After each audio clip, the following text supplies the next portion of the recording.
It's time. Finally, a show for you.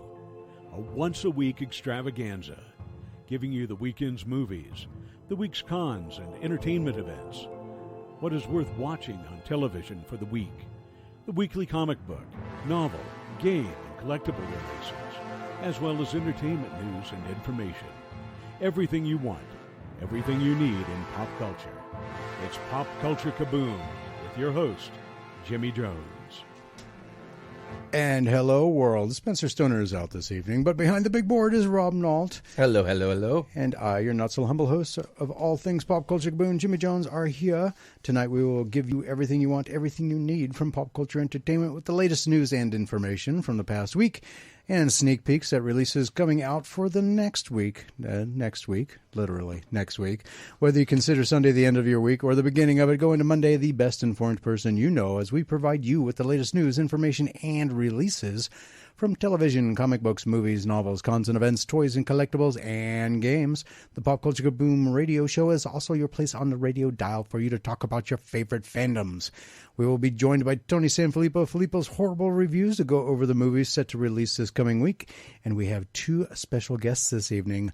We'll be talking with Kurt Zauer about the creation of Cagey Comics, the flagship title Spectrus and Sabinion. I think I completely messed those up, but he'll correct me on those, I'm sure. Right. What's next for Cagey Comics? And we'll also be discussing, this close to Halloween, I shouldn't be messing stuff up like that.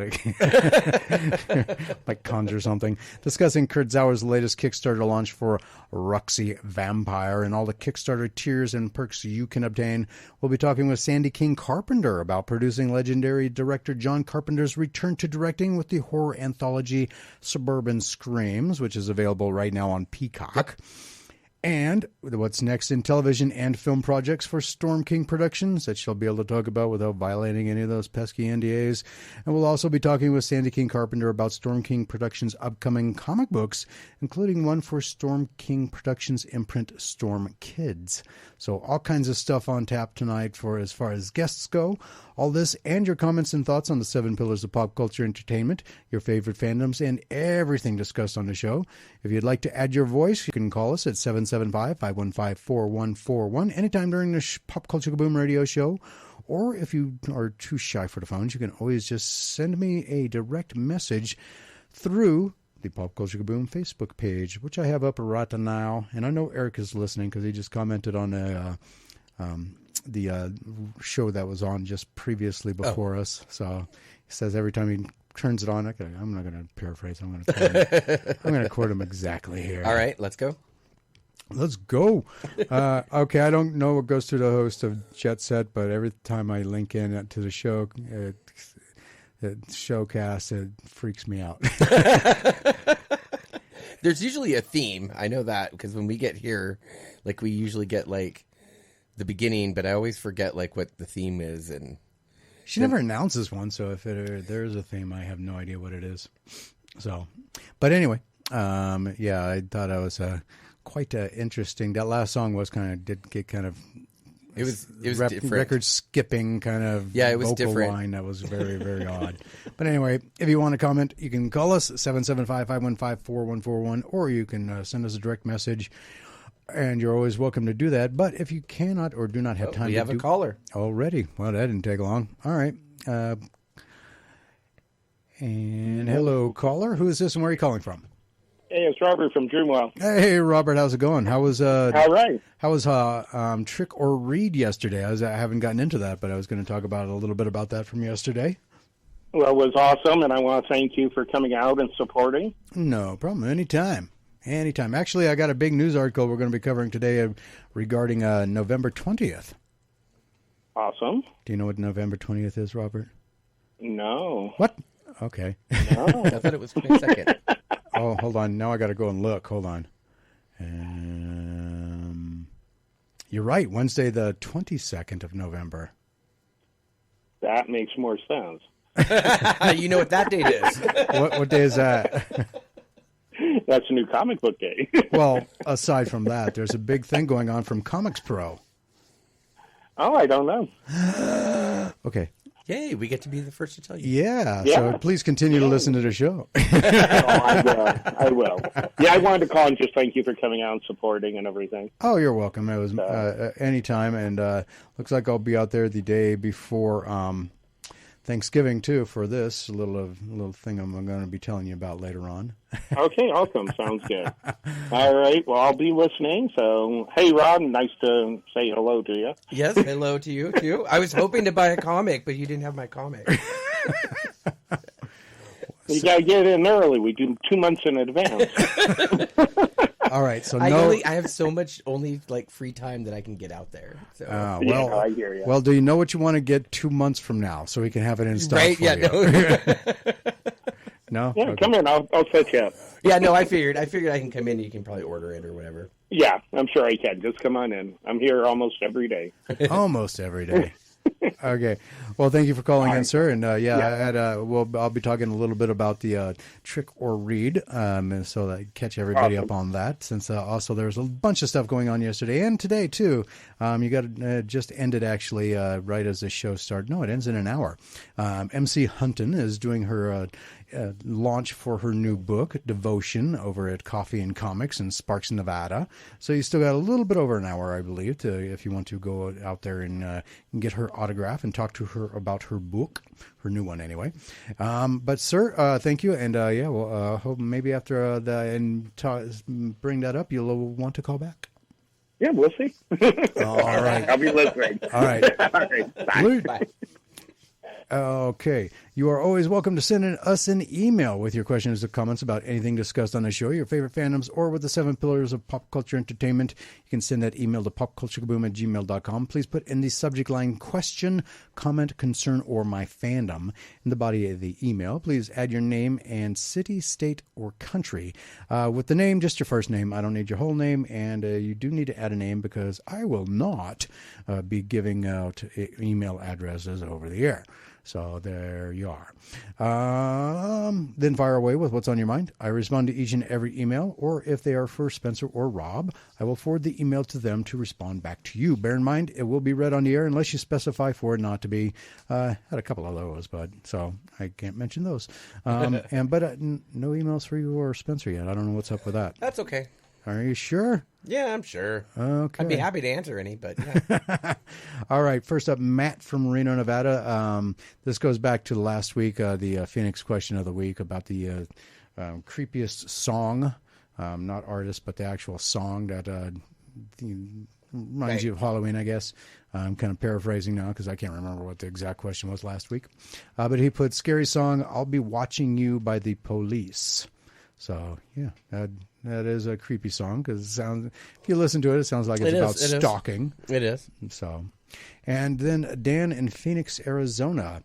Hotel California is not about the Overlook Hotel. I never said it was, Dan. I just made a comparison because there's a lot of similarities between the fact that Stephen King wrote a book called The Shining, and it came out in January of 1977, and the Eagles wrote Hotel California, which came out in February of 1977. I was just making a correlation there between that and the fact that if you listen to it, and it just sounds like a song about a creepy hotel, and that's the first thing that pops into my head.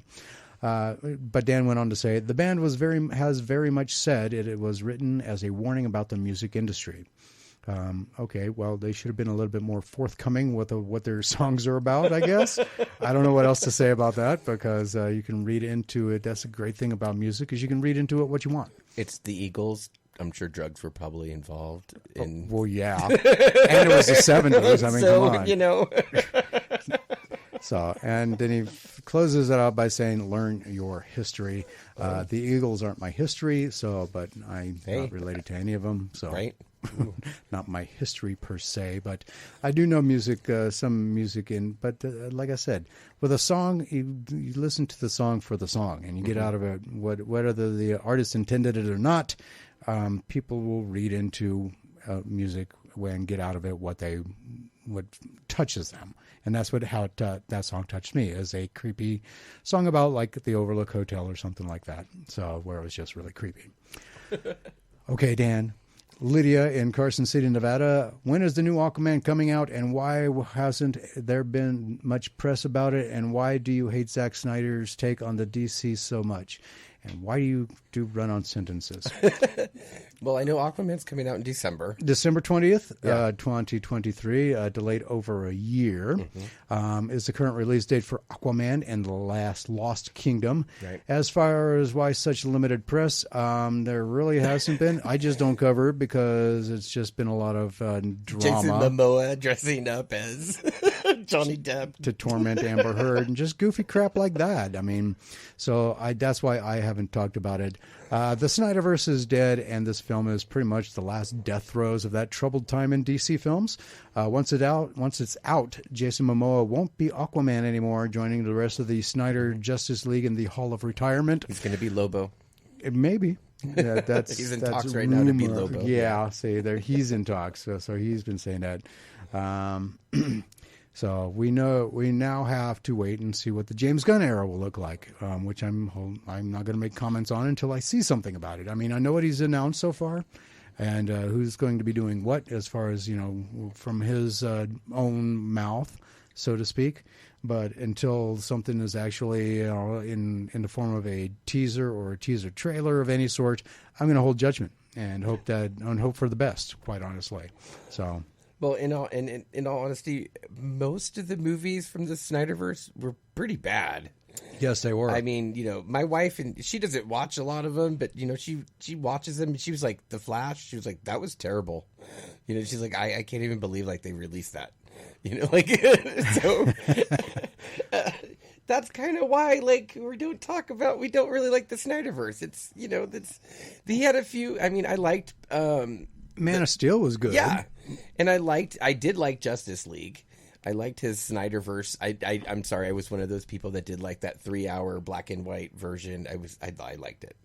But other than that, I wasn't really too big of a fan of his. They weren't very, I don't know, a lot of them were dark, first off, and they didn't need to be. Batman's the only one that needs to be dark. Yeah. So that's how I feel about him anyways. Okay, fair enough. Chris in Sparks, Nevada. I didn't think I'd listen to talk radio, but at least your show is entertaining. Keep it up. Okay, Chris. Yay. I will do my best. Oscar from Sunnyvale, California. Ooh, I used to work there. Me too. Sunnyvale Town Center Mall. Yep, me too. Probably where he works, because he works a crappy shift sometimes. So right, yeah. I work a crappy shift sometimes, so I'm glad the podcast is an option. I'm sorry you have to work on a Sunday night. That really sucks. But those are the emails for this week. So like I said, if you'd like to send us one, feel free. popculturekaboom@gmail.com. So upcoming stuff, I will be joining the 97 and Now Productions Fat and Black Connection broadcast this Wednesday, November 1st at 8 p.m. Pacific Time, 11 p.m. Eastern Time to discuss a surprise huge announcement for Comic-Con or KaboomCon 2024. I don't know what the huge announcement will be, so join me as we we'll figure it out together. Wednesday, November 1st, 8 p.m. Pacific Standard Time, 11 p.m. Eastern Standard Time through the Fat and Black Connection Facebook, YouTube, and other broadcast platforms. Speaking of, there is now only 314 days until Carson City, Nevada's first ever pop culture and comic book convention, KaboomCon. 97 and Now Productions will be putting on KaboomCon Saturday, September 7th, 2024, 10 a.m. to 6 p.m. Follow KaboomCon on Facebook to keep up with details of everything. You will see everything you can do and who will be at KaboomCon 2024. We will, of course, let you know as soon as tickets will be on sale. And some of the proceeds from KaboomCon will benefit Cold Nose Rescue and Sanctuary in Mound House and KNBC 95.1 FM Community Radio right here in Carson City. So that is that. Eric says the best thing from Flash, the Flash movie, was the Batwing. So, Michael Keaton. Yeah. All right, so let's get to so this past weekend. Before I get into the Phoenix question, Yep. So October 30th, we got this coming week actually. Right. Halloween is coming up on Tuesday. It is also technically Nevada Day, Right. because Nevada was actually brought into the Union on October 31st, 1864. Correct. So So we celebrate it now, the last Friday of the month of October. which is goofy. I mean, No, because it's better than. I'm sorry, but like instead of they used to change Halloween. Like, oh no, we're trick or treating on the 30th. only Because, in Carson City, which Right. was the goofiest thing. Okay, so those who don't know about, or who aren't in Nevada, especially Carson City, Nevada. Yes. We're the state capital, and they for did some- it in Reno too. So. Really? Yes. That's really goofy. October 31st, of course, is Halloween. 1864, Halloween is when Nevada became a state. It is actually the number one statehood celebration in the United States. Yeah. So it's a We have pretty like the big deal biggest. here. Yeah. But so they, And only like 4 states actually celebrate their statehood. which is goofy. Yeah. I mean, why not be proud of that? But anyway, we kind of really digressed. Right. But so at Carson City, I don't know when or why, but they decided, well, since October 31st is our state holiday or statehood holiday, anybody in Carson City will trick or treat the day before and not on the day of Halloween. Yeah. Which was just goofy. Bizarre when you first move here too. You're like, what the? Why? People come here trick or treat. I'm like, it's not Halloween. Why are you coming to my house? Yeah. So, but when you're a kid, that's cool. It's like, yeah, let's go up to Reno, trick or treat in Reno, or actually trick or treat here, and then the next day go up to Reno and trick or treat. So you get double the candy. So, but yeah, so that's one of the goofy things about Nevada. But the cool thing about it is that Halloween is when we became a state. So, Yeah. Yay, Nevada. We had our big old huge parade. I was actually part of the announcing team there For KNVC. For KNVC. Yeah. Really cold, wasn't Yeah. it? It was fun. It was fun. And cold. Yeah. That actually wasn't too bad. Really? Yeah. Okay. It was warmer than I was expecting, actually. I was like prepared. I had like bundles and bundles and I didn't need them. So Wasn't it like 20 degrees or 19 degrees or something? when I got there, because I had to drop my daughter off around 9, it was like 9? It was like 47. Wow. Lucky you. I was at work at 4 o'clock in the morning. Cold. But anyway. All right. So let's get to the Phoenix question of the week. Holiday theme question. As a staple in horror films, there are a few films that have driven fear of possessed cars or trucks into the minds of moviegoers and Stephen King himself. The Phoenix question of the week asks, which of these hell on wheels would be your worst nightmare fuel? Not all of these are actually Stephen King things. But first up was Christine, which was written it was a movie in 1983. Maximum Overdrive, which was 1986. The Hearse, which came out in 1980. Duel, which came out in 1971. Trucks, which came out in 1997. And The Car, which came out in 1977 or 97. Trucks was 1997. The Car was 1977. Okay. So out of those 6, Eric. I'm sure he's going to answer, but anyway. Right? Anyway, Out Rob? of those, I don't know. It was probably going to, I mean, they're all kind of about the same thing. Like, so to me, maybe Christine, I don't know, because that was just the first car possessed that I've ever read book. So, Okay. Maximum Overdrive for me, not really that scary of a movie. I mean, it's pretty easy to defeat the vehicles because you just let them run out of gas, or you have a rocket launcher. But either way, so I wasn't too concerned about Maximum Overdrive. Plus, it was kind of really cheese. So it was like the highlight of Emilio's career. Really? Yeah, I'm just saying that. I thought that I thought the whole where it was Billy the Kid. No, I was kidding. Okay. The Duel I kind of remember, but not really because I was 1 year old. So I didn't see it when I was 1 year old, but I saw it a really long time ago. Duel, Trucks I never saw. The Hearse I never saw, and The Car I vaguely remember. But out of all of those 5... Wait, was Trucks that one about that weird alien that lived in the truck? I don't know. I never saw it, so I don't know. I don't know. Well, because I can't remember the name of the movie, but like that, I remember it was about a truck that had. There was a movie about that, so I don't know. me see. And then I'm surprised, like, what movie is not on here that I was surprised about was Rubber. Rubber? Yeah, the one about the killer tire. Oh. Because that's just a part of a car, not a whole car, I guess. Why is this my... good thing this is moving slow. Well, I will look that up during the break. It is time for us to take a break, so when we come back, it'll be more of the Phoenix questions. So don't go anywhere. More Pop Culture Kaboom Radio Show right after this.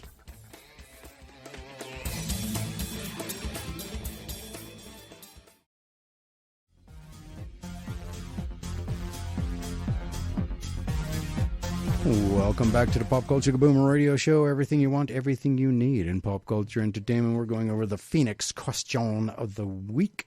Halloween-themed question, that is. As a staple in horror films, there is a few films that have driven fear of possessed cars and trucks into the minds of moviegoers. Then Stephen King himself. The Phoenix question of the week asks, though, which of these hell on wheels would be your worst nightmare fuel? Christine, which came out in 1983. Maximum Overdrive came out in 1986. The Hearst in 1980. Duel in 1971. Trucks in 1997. And I did look it up during the break, and it basically is the same thing as Maximum Overdrive, just made for TV. The car in 1977, and I remember the car briefly. I know there's some big thing about how that, I think it was Steven Spielberg's first movie or something like that, or someone's first movie. But anyway. Are you talking about My Mother, the car? Or? No, oh. the car. Okay. My Mother, the car. Yeah, there was that TV show, remember? Vaguely. When did that come out? Like early 70s? I don't know. No, that was that was like in the 50s, I believe, because it was black and white still. Okay, I guess 70s weren't the only time period Hollywood was on drugs. Okay, and you said Christine on that one, right? Yes. And I'm going to have to go with that as well, because that car was creepy in the fact that it could heal itself and didn't require gas, apparently, or anything else to get itself around other than hatred for humanity. So, yeah, when it's fueled by hatred for humanity, I guess that makes it even more deadly than anything else on this list. So, what is your opinion? What do you think is, out of those 6 movies, which one creates the most fear in your heart of vehicles? So, the big story, the SAG-AFTRA strike is now in its 108th day. And we are only a few weeks away from films dated in the summer being unable to finish in time. So studios will have to choose between delaying films or ending the strike. So after taking Wednesday to further respond to the proposals that the studios and streamers presented on Tuesday, SAG-AFTRA offered a response on Thursday that left some folks feeling cautiously optimistic again, with plans put into place for talks to resume on Friday. And that brought us to reports that discussions to end the strike continued into this weekend, with both the union and AMPTP committed to working through to finalize a new 3-year deal. Once again, we'd like to tread lightly in these situations, so we'll just add that when both sides are still talking, or stay talking, that's never a bad thing. Right, yeah. So, I was hoping to hear some kind of resolution before we went on the air, but that didn't happen. No. Okay, so 5 days ago, Bleeding Cool broke the news that Marvel Comics was bringing back Edge of Spider-Verse as a series in February of 2024. Edge of Spider-Verse, the now perennial Spider hit, is back, and this time it's building on the biggest Spider-Verse epic in Marvel Comics history. Okay, because there isn't really that much to the Spider-Verse, so it would be an most epic thing ever in history of it, you know? Well, they said they were building saying. on. So. Yeah. Launching in February, the series will take readers to the bleeding edge of the Spider-Verse once more, reacquainting you with old favorites and introducing you to some of the most important web-slinging heroes you haven't met yet. Spider-Verse was originally a 2014 Amazing Spider-Man comic book storyline written by Dan Slott, and that featured nearly every variant of Spider-Man that had appeared in the comics and other media in the over 50 years since Spider-Man's creation at that point, all under attack by Morlun and his family, the Inheritors. At the end, characters such as Spider-Gwen, Spider-Man Noir, and the Web Warriors span off Into their own series, the 2017 event Venomverse was structured in a similar way, with different versions of Venom instead. In 2018, Slott and Marvel followed with Spider-Geddon, and in 2022, we had End of the Spider-Verse, which gave us Spider-Boy at the end.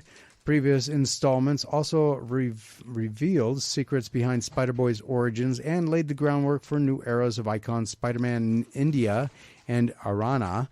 You won't believe how the web of life and destiny impact Spider-Man storytelling, this time as the possibilities of the Spider-Verse are unleashed in full.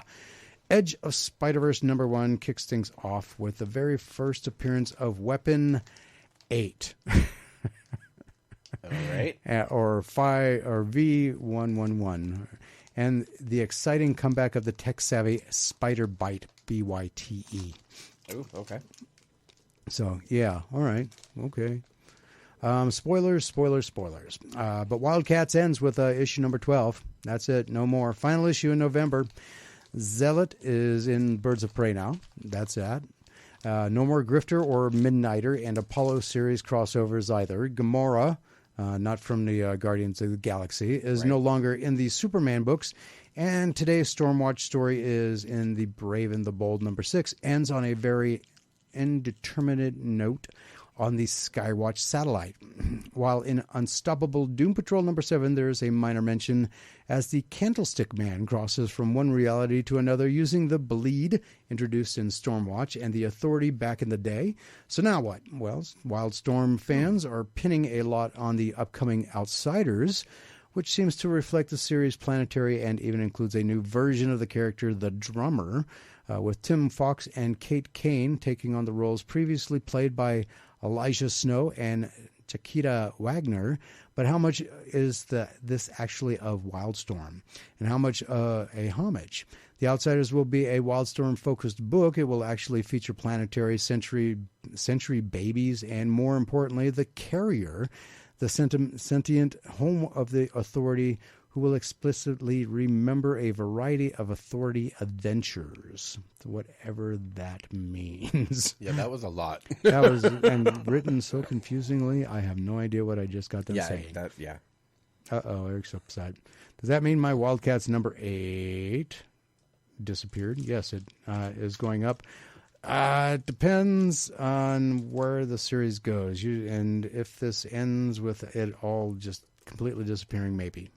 The secondary market is very fickle about stuff like that, but keep an eye on it. It might go up. Right. And Nat Gertler is probably Gertler, Gertler. Sounds good to me. Okay.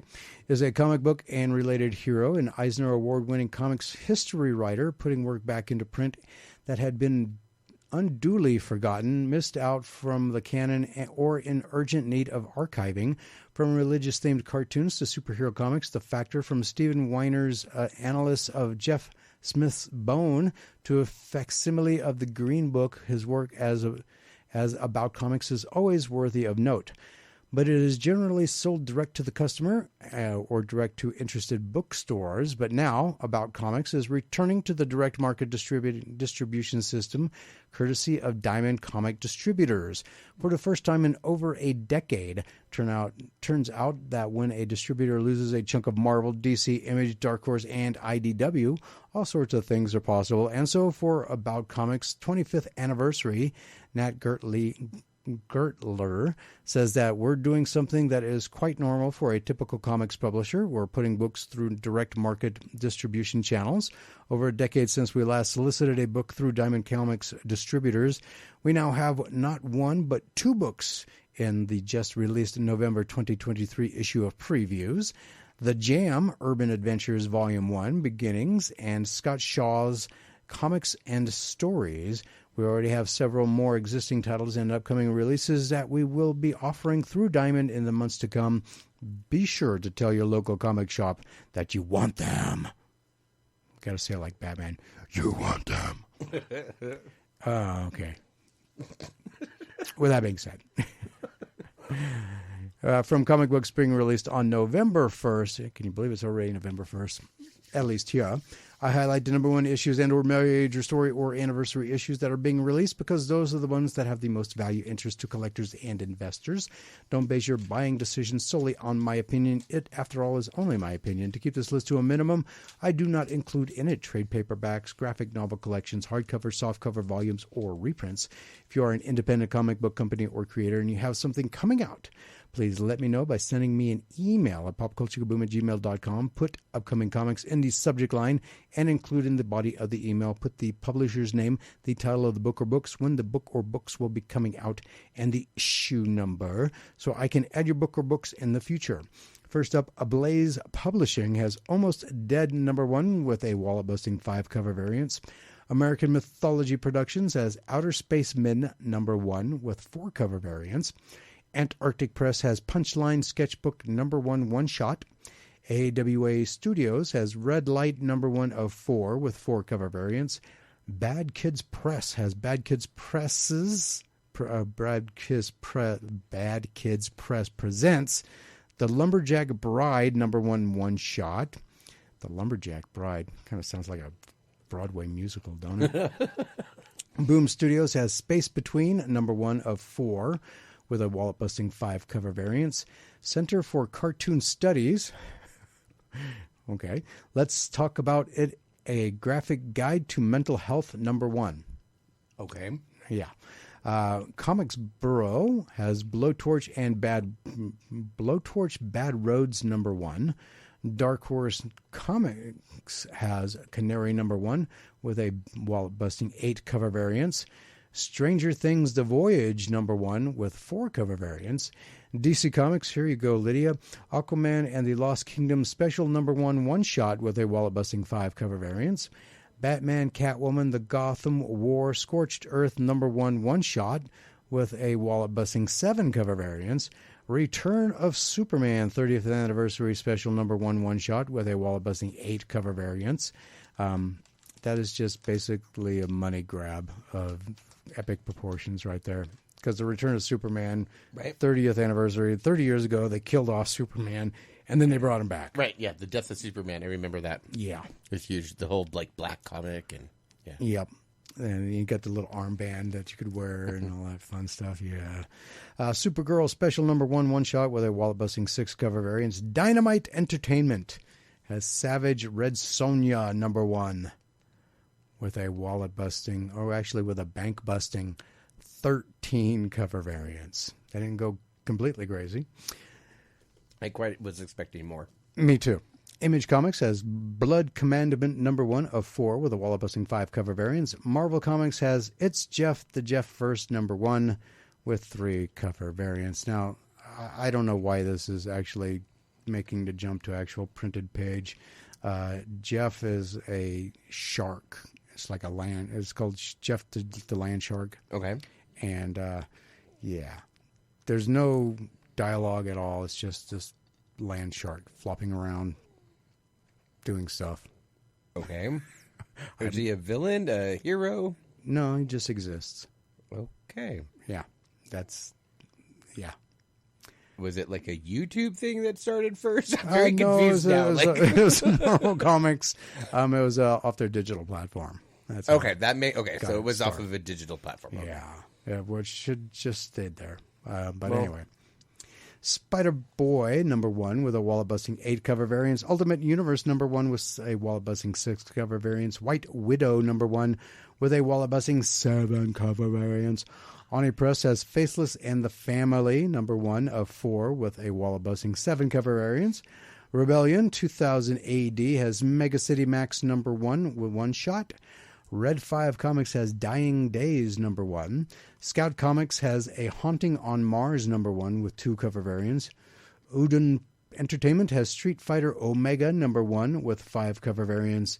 And Vault Comics has Unnatural Order with a wallet-busting 6 cover variants. Wow. And those are your comics. So this one's for you, Robert, at Dreamwell. Local Comic Book Shop Day is sponsored by Comics Pro, the trade organization for comic book stores, and encourages comic book stores and publishers to run a special local comic book day every year, with exclusive items and variant covers available only at brick and mortar's comic book stores. And this year it's Wednesday, the 22nd of November. A few more details and covers have been released so far by Image Comics, Oni Press, Titan Comics, Mad Cave, Z2, as well as Dark Horse, Marvel, Boom, and AWA for Local Comic Book Shop Day 2023 so far. And here are some of the great collector quality comics you can get. Now remember, these are all special variant covers, so these are definitely something because I've reported on here, 2 years ago, was a free comic book day. Mm-hmm. And you got a free comic book, and that thing is now worth $50, $60, and it was a free comic book. Right. So these things can go up. Now you're saying this is a variant, so these are comics that have already been released. They're just releasing a different cover for it, or is this a brand new comic? They are previously released, but they just have very special variant covers. Gotcha. So the first one on the list is the Local Comic Book Shop Day 2023 Universal Monsters Dracula #2 Connecting Variant. So he did two covers that connect together. Oh, okay. Or it's not a wraparound, it's actual connecting covers. Oh. So that's coming out from Image Comics. The LCSD 2023 Black Science #1 10th Anniversary Deluxe Edition from Image Comics. The Faceless and a Family #1. We already said that one was coming out. So this is going to be a different version. Lesinski foil stamp from Oni Press Inc. Conan the Barbarian #5 foil Degato Virgin from Titan Comics. Eden Frost #1, which came out actually last week. Eden Frost #1. 4 with a Heather Vaughn variant from Mad Cave Studios. Iron Maiden Peace of Mind hardcover from Z2 Comics, I'm sorry. Zauer #1 of 5 with a foil variant from Variant Young from Boom Studios. White Widow #1, which I just said is coming out this week. Is going to have a David Marquez variant from Marvel Comics. Spider-Boy #1, which is coming out this week, is going to have a Chris Campani variant from Marvel Comics. Space Yosagi Death and Honor #1 is going to have a sketch cover from Dark Horse. And if you missed any part of today's program, you can go and check it out on the Pop Culture Kaboom podcast put out by 97 to Now Productions on your favorite podcast platform. So go check it out if you missed any part, or if you want to check out some of the previous episodes, like last week's Phoenix question, where I kind of forgot about which creepy song for Halloween. So with that being said, we're going to take a hard break. When we get back, it'll be more from Pop Culture Kaboom Radio Show.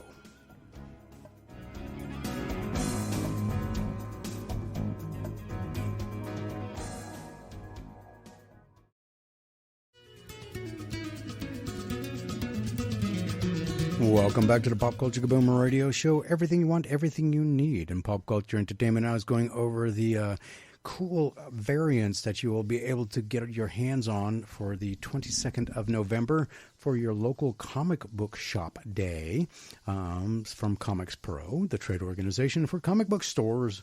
And so this is, I left off with the Conan the Barbarian #5. No, I left off with the Eden Frost #1 of 4. Heather Vaughn variant cover from Mad Cave Studios. And I covered that one. White Wind, blah, blah, blah, blah. Spider-Boy, I covered that one. Space Usagi Death and Honor #1. Sketch issue from Dark Horse Comics. And hello, caller. Who is this and where are you calling from? Hey, it's Robert. Hey, Robert. How's it going? All right. Hey, that's good news. I'm glad to hear that. Oh, okay. So I will be there the day before Thanksgiving. Awesome. So that'll be fun. So if anybody wants to come out and join me, depending on the weather, of course. Yeah, true. Never can tell with Nevada if it's going to be snowing 12 inches that day or not. Right. So, and if it's anything like last year, it did. So, yeah. Yeah. Oh, it did, yeah. Publishers have done this in the past, but sporadically, so it's nice they're all doing it at once. Yeah, so thank you, Comics Pro, for putting that together. Yeah, absolutely. So, yeah, I definitely want to check out some of these. There's a couple more, too, that are coming out. Red Light #1 of 4 will have a sexy cover. All right. I don't write this stuff. From AWA. Something is Killing the Children #34 will have a foil variant from Boom Studios. Berserker, yeah. Fallen Empire will have a foil variant from Boom Studios. And Ranger Academy #1 will also have a foil variant from Boom Studios. So a lot of foil variants coming out. Yeah, that's a Power Ranger title. Yeah. Oh. So that'll be very interesting and fun. All right, we'll check it out together. Yeah. So everybody else, keep track of it because I'll be announcing this more here and there. So let me know how many of those you're able to get your hands on, too, if you could, Robert. I'll let you know. Usually they just send us one. One of each or just one? Yeah, period? no kidding. Yeah, usually if it's like past, it's one of each title. Oh, well, wow. How is that going to get people in? They're going to be fighting to get in or something. I don't know. All right, Fight Club rules. Going down to your local comic book store. Just, Right, bare knuckles. so it's kind of a warm-up for Black Friday. So there you go. There you go, yeah. Like Black Friday's past. Yeah. All right. Well, hey, thanks for calling, and I hope you let me know if you get more than one. I will. As soon as we find out, I'll let you know. All right. Thank you, sir. Awesome. All right. Take care. Right, bye. So, what, Rob? Yes? What are you doing to recognize the 69th celebration of Godzilla Day on November 3rd? I'll probably watch my Godzilla movies that I own. But how many do you own? Currently, the whole series. Wow. So, even I like Godzilla. Which one is it here? I don't have any. Unfortunately, I don't have any of the originals, but I like the new ones. What about Godzilla 2000? I do not have that. Well, you're in luck, sir. If you don't have plans yet, I've got good news for you. Toho International has plenty of Godzilla fare for you to partake in. First and foremost, November 3rd, 2023 will be the first day you can buy tickets in the U.S. for Godzilla -1, Toho's latest installment in the Kaiju series. But if that's not enough for you, and let's be honest, it's not, Pluto TV and Shout TV have got you covered. On this year's Godzilla Day, Pluto TV's Godzilla channel, which plays Godzilla movies around the clock, will host a stream along at 8 p.m. Pacific Eastern Time, 5 p.m. Pacific Time, where special guests will provide commentary on a yet-to-be-named film. Shout TV will also re-air Masters of Monsters, a marathon hosted by John Carpenter that first came out in 2022. If you want to see Godzilla on the big screen, however, you're also in luck. Phantom Events and Sony Pictures are hosting a one-day screening of Godzilla 2000 on November 1st. The first time the film will play in theaters in the U.S. You can find out if a theater near you will be playing the movie and buy tickets at the Phantom website, or Phantom Events website, I should say. It truly is the age of Godzilla because all of these events come right before Apple TV Plus's television series Monarch Legacy of Monsters, which premieres on November 17th. 2023. And of course, Godzilla -1 will be in theaters in the United States on December 1st. Right, yeah. I was going to say November 30th, but that would be incorrect. So, yeah, so that's all fun stuff.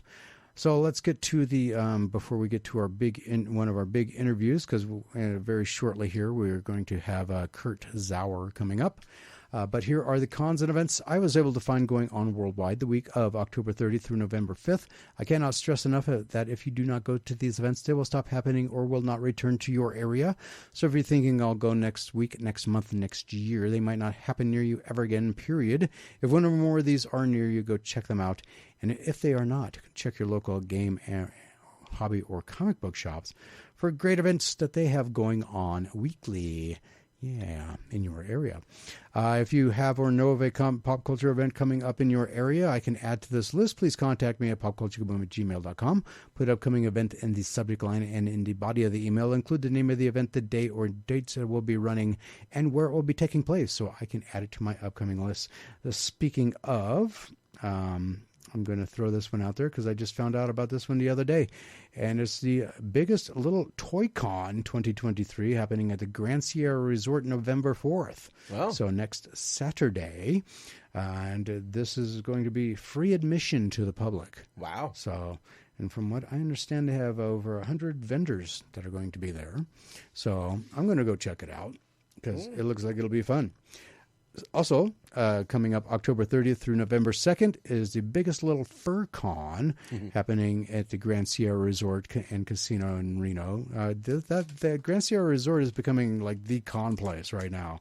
You got the biggest little fur con, you got the biggest little toy con, and also at the in the middle of November 17th through the 19th is Snafu Con. Right.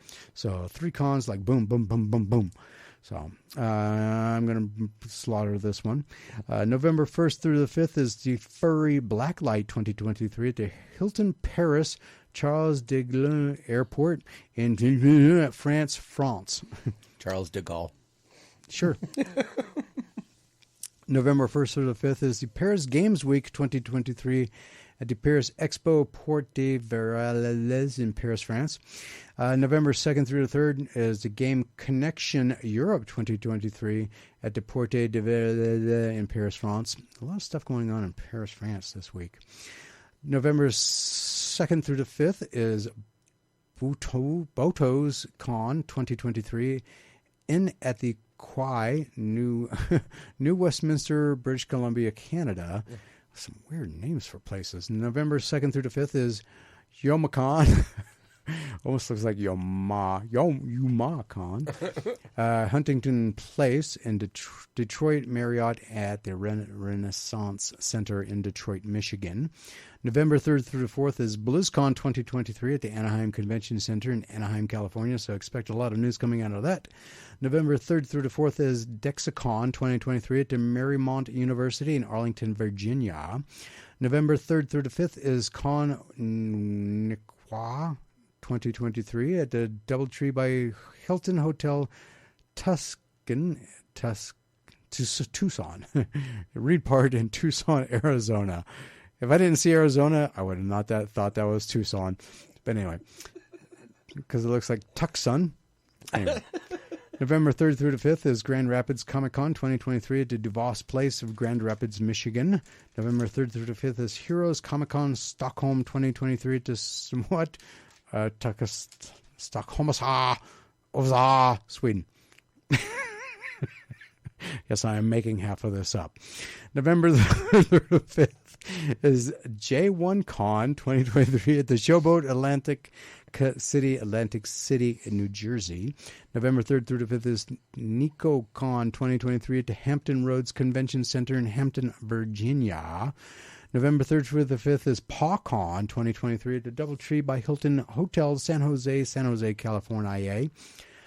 November 3rd through the 5th is the Rhode Island Comic-Con 2023 at the Rhode Island Convention Center in Amica Mutual Pavilion, Providence, Rhode Island.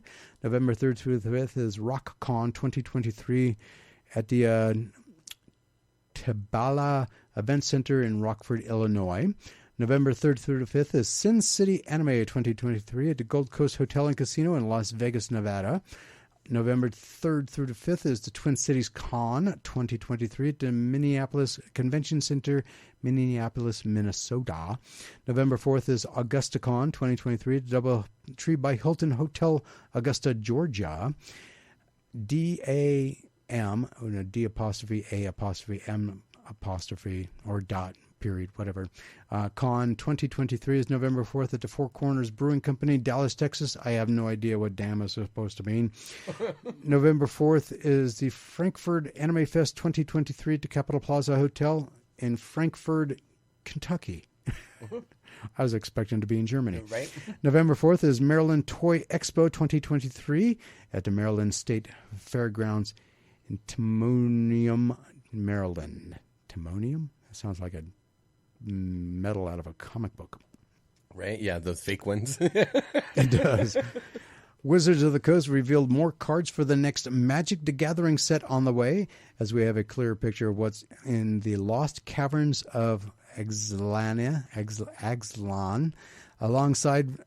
Aside from getting a better look at many of the legendary creatures coming to the set, we also got to see some of the new Jurassic Park Jurassic World cards they are releasing as part of the film's 30th anniversary.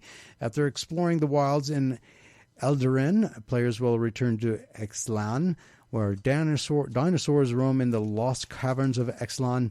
This set includes a thematically appropriate collaboration with the blockbuster. Thematically appropriate? What does that even mean? I don't know. That's funny, though. Sounds like it was something that was supposed to be dirty, but they kind of made it, I don't know, okay. Yeah.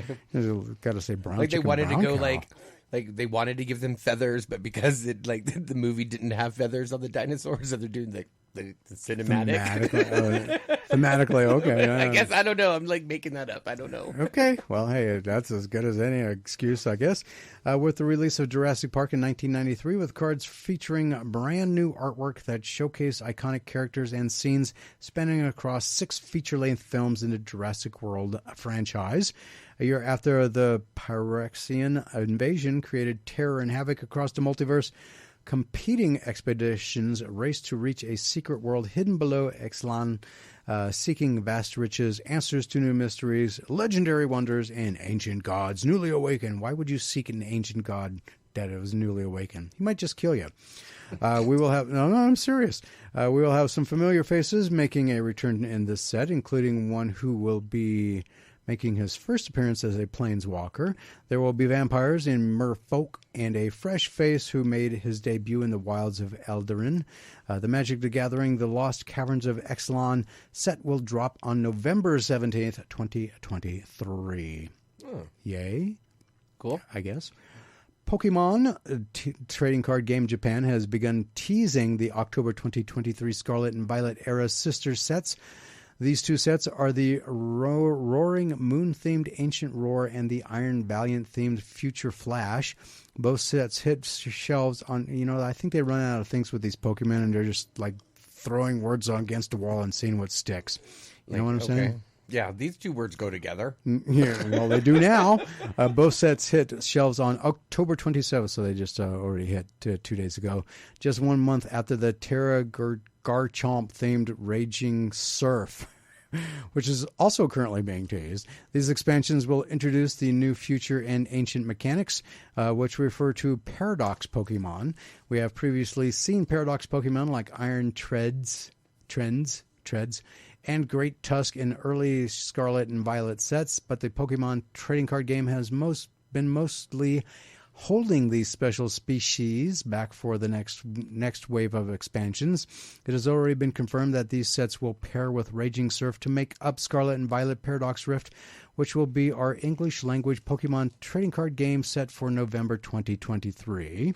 It is rumored that Scarlet and Violet Paradox Rift will also combine with the cards from the upcoming Japanese X starter sets featuring Terra Meowth X EX and the Terra Scalenderidge EX, but we cannot yet confirm or pronounce. Anyway. Ubisoft has released a report for the first half of its fiscal year, and in it, the company has noted that a large game that it had planned for release before the end of the fiscal year has been pushed to the 2024-2025.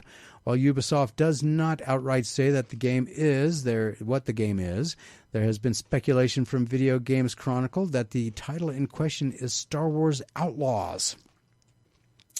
Ubisoft has never offered a concrete release window for the game, but it has long been expected to arrive before the end of the company's current fiscal year, which comes to conclusion on March 31st, 2024. Ubisoft doesn't seem to be delaying this game based on concerns over quality or because the game's developers need extra time. which tends to be the main reasons games get pushed back. Instead, It seems that Ubisoft's numbers are very good this year, so the company plans to delay this big game into next year to help its numbers later. We don't know for certain that this is the Star Wars Outlaws game, and even if it is, a delay into the next fiscal year could mean just a few short months. But if the company was planning to have the game release in February or March, we could still see it arrive in time to coincide with Star Wars Day in May. For now, fans will have to wait patiently to see when the game gets a firm release date. When the game does end up releasing, Star Wars Outlaws will be available on PlayStation 5, Xbox Series XS, and PC. And with that, it is time for that top of the hour break. Currently, it is 39 freezing degrees in Carson City. Yeah. No, I am not a cold person. So with that being said, up next, we're going to have our big interview with Kurt Zauer. So don't go anywhere. More Pop Culture Kaboom Radio Show right after this.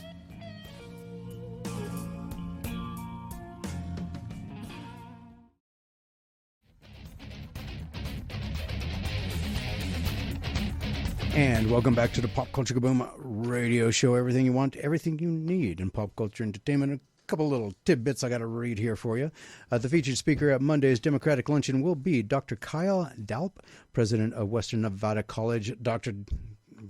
Oh, God, moved, huh? What were you juggling for? Here we go. Dr. Dalp, president of the Western Nevada College. Dr. Dalp is a strong advocate for community colleges and the role they play in providing access to affordable and quality education. The luncheon will be open to the public, is scheduled for 1 p.m. on Monday, October 30th, and can be attended either in person at the Black Bear Diner inside the Max Casino or online via Zoom. For Zoom links, contact Richard Dunn at richarddunn@aol.com, all one word. Also, Carson City's Night Off the Streets program is underway. Night Off the Streets helps the homeless in our community. For more information on the program or to volunteer to help with the program, you can contact NOTS manager Jody Miller at 775-600-2632 or knotsmanager@gmail.com. Very important, especially with it getting very cold around here nowadays. And so, Kurt Zauer is a comic book creator. He is also the owner and operator of Cagey Comics. And on the phone with us right now is Mr. Zauer. And no, he's not. You got to hit the button. There we go. And how are you, sir? I'm doing great. How are you? I'm okay. Okay. So you have a couple of things going on. First and foremost, you have a Kickstarter going on currently for your latest creation, Ruxy Vampire. I did say it right? That is correct, okay. Yes. I'm always afraid I'm going to mispronounce it because I'm horrible with pronouncing names. But Ruxy Vampire is a supernatural thriller about Ruxandra Teps, the granddaughter of Vlad the Impaler, or Dracula himself. Ruxy is I'm going to mispronounce this, a Selrao vampire, a unique and tough breed that's a little closer to humanity. Selrao are born, not made. These differences make them hated by other vampires and prestigious trophies to vampire hunters. Hunted and hounded, Ruxy and her brother Marku, or did I say that one right? Marku, yes. Okay, yay, I got 1 out of 2. Escaped by embracing the light of the sun in the late 1880s London. For a Selru, sunlight means being turned into stone, perhaps to never live again. But you have the Kickstarter going, and it just got started. It is still 22 days to go on it. But congratulations, you're already up to 98 backers and well over half of your goal to get this one put out there. And are you a big comic book guy, Kurt? I am when I have time. Unfortunately, I can't do comics full time, so I got to work and do other things. So, but I try to see what's out there, see what's well reviewed, and I've been following X-Men, the Fall of X, that kind of thing. And I do enjoy some good horror comics as well. The reason why I was inquiring is because I noticed that Ruxy Vampire has as many cover variants as a Diamond or a Dynamite Entertainment comic book does. I mean, there's so many. It's kind of silly. Yeah, You know what? In retrospect, yeah, maybe I overdid it a little bit. But hey, you know what? They actually, a lot of them look really great, though. So you got that going for you. But there are a couple of different tier levels that I'd like to get into, because some of these, some of what's being offered is really, really cool stuff. You get the speaking of the, I'm going to mispronounce this, Hedwin Zaldivar. Zaldivar, yes. Zaldivar, okay. Cover, very cool looking cover, by the way. And that's, you get that 40 interior pages of magic, murk, and mayhem. Includes the digital PDF of Ruxy Vampire #1, cover by Hedwig Zaldivar. Yep. That one really looks really cool. And plus, I assume that with this, you get all of the previous ones as well, all the unlocked stretch goals and all of that. Oh, definitely, yeah. There'll be the first milestone bonus was just released, which was a digital bundle, which every backer gets 9 free digital comics, and there are additional milestones at the 90% funded mark and the 150 backer mark. And those are in addition to stretch goals. Stretch goals won't be announced until we actually fund at 100%. But yeah, I mean, for me, Kickstarter, I mean, why back a Kickstarter unless you're going to get, those extra little goodies? So I definitely try to add, people are paying, $20 for a comic. So I definitely want to give them some extra stuff and some extra goodies to make it worth their dollar, definitely. Well, that's awesome. So this is a supernatural thriller. You do have a ongoing series called, I'm going to mess this one up, Spectress and Sabanian. Sabanian, yes. Wow, I got it. You nailed it. A lot of people. Yeah, right. It's my first spin-off. It'll probably, pretty much my only spin-off. I mean, it's set in the same world. The main character, Spectress, will have an appearance in Ruxy #1, and you'll probably see Sabanian at a later time, the way things are working out. But it is a contained story. It's not like you're not going to know what's going on if you haven't read Spectress and Sabanian. But yeah, that's kind of my flagship title, and it's a series near and dear to my heart. And #5, the script is almost completed, so if things work out, I'll kind of bounce between the two. I'll do issue 5 of Spectress and Sabanian next, and then issue 2 of Ruxy, and just kind of alternate between the two, depending on how Ruxy does. We'll see. Okay, well, it looks like at least thus far it's doing very well. I mean, if you're already over halfway funded, so congratulations on that. Spectress and Sabanian, though, it's only into issue #4, so you haven't been doing comics for that long, right? Well, off and on since about 2016. I started with a short black and white 12-page issue, and then I did the full Spectress and Sabanian issue #1 with one artist, and then I met a new artist, and I re-released issue #1 I rewrote the script and re-released issue #1 with a new artist, and I've been going with him. Him and I have a great relationship. His name's Topper Helmers, great guy.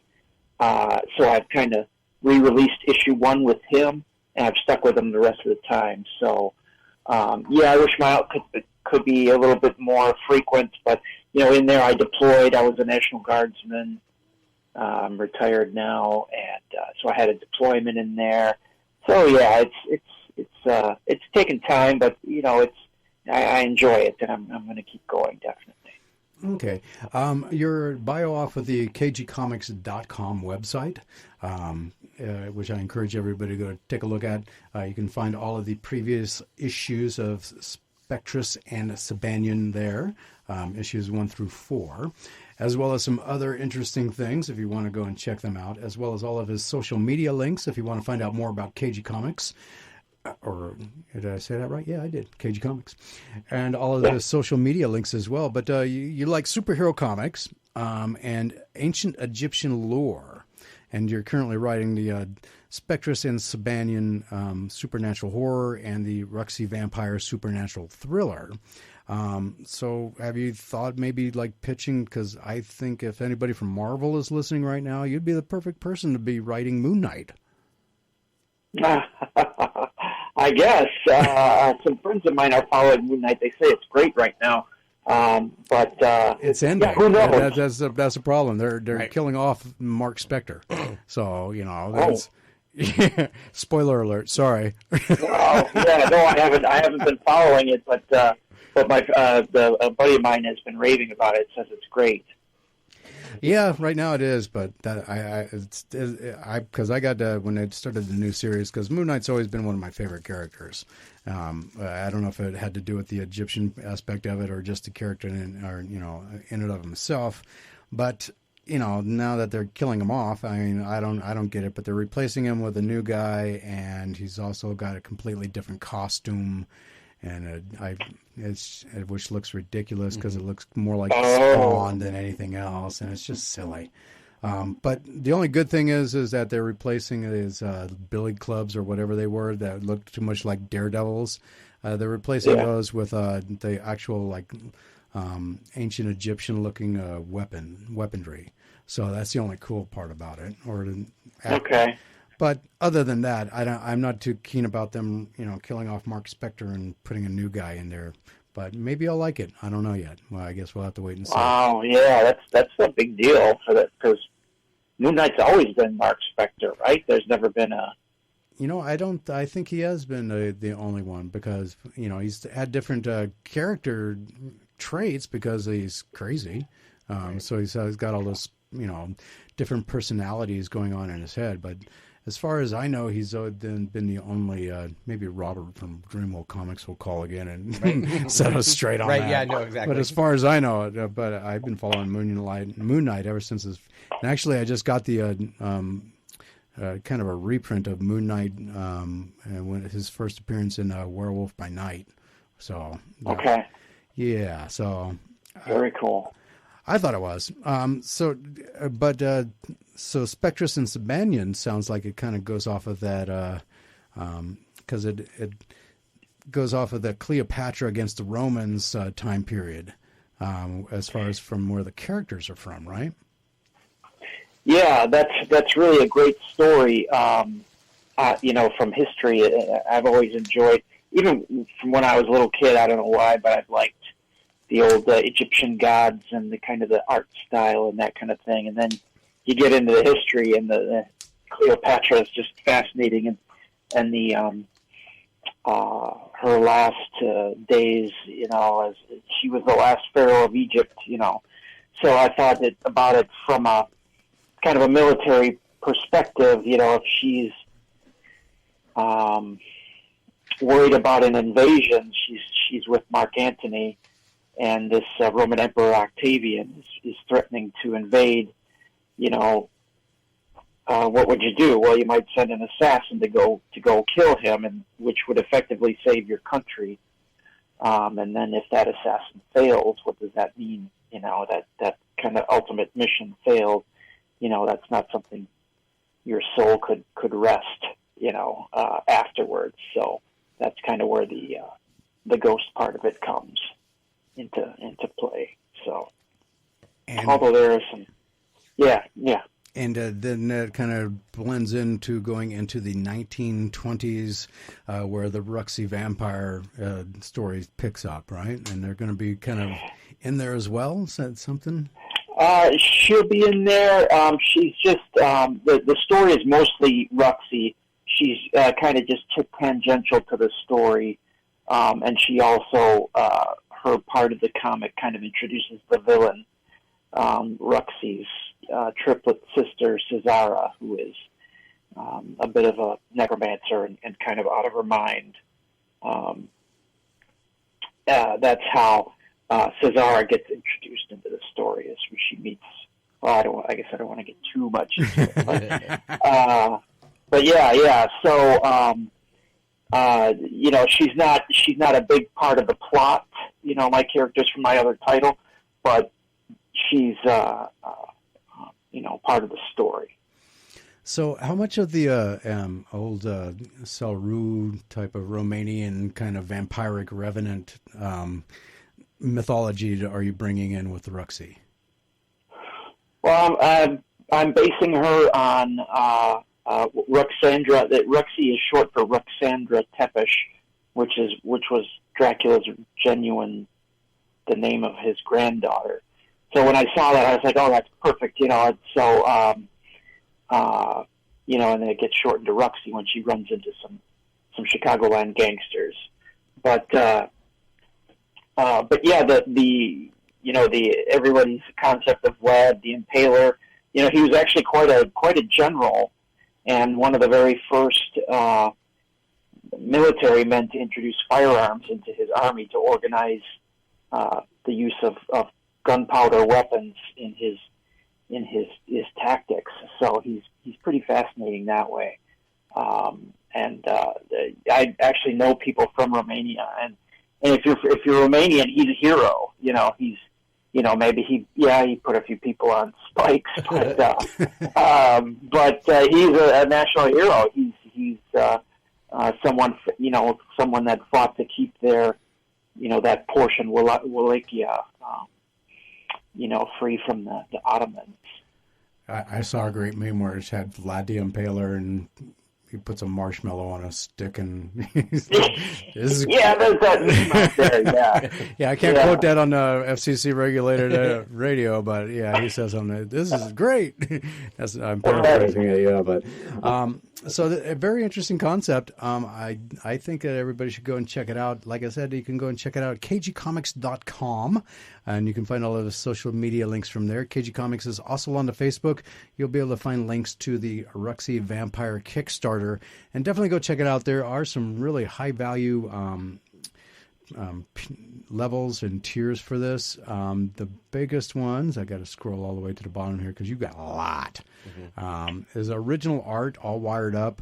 11 by 17 original piece by Moog Park in black and white. Includes your choice of Ruxy Vampire Print Edition and the digital deluxe package. I know that you just recently were at a Comic-Con. Or do you have any upcoming appearances, sir? I got about 30 seconds. Yeah, I do. Next weekend I'll be at Grand Rapids Comic-Con, and 2 weeks after that I will be at Days of the Dead Chicago. All right, so everybody can go, if you're in the area, go check those out, Grand Rapids, Michigan, and also Chicago or the Illinois, right? Correct, yeah. Okay. Chicago, Illinois. Chicago, if you watched Married with Children. But anyway, well, thank you, sir, for coming on and talking about Spectrus and Sabanian and also Ruxy Vampire. I wish you much luck, and I know I have a feeling that it's going to get filled up before.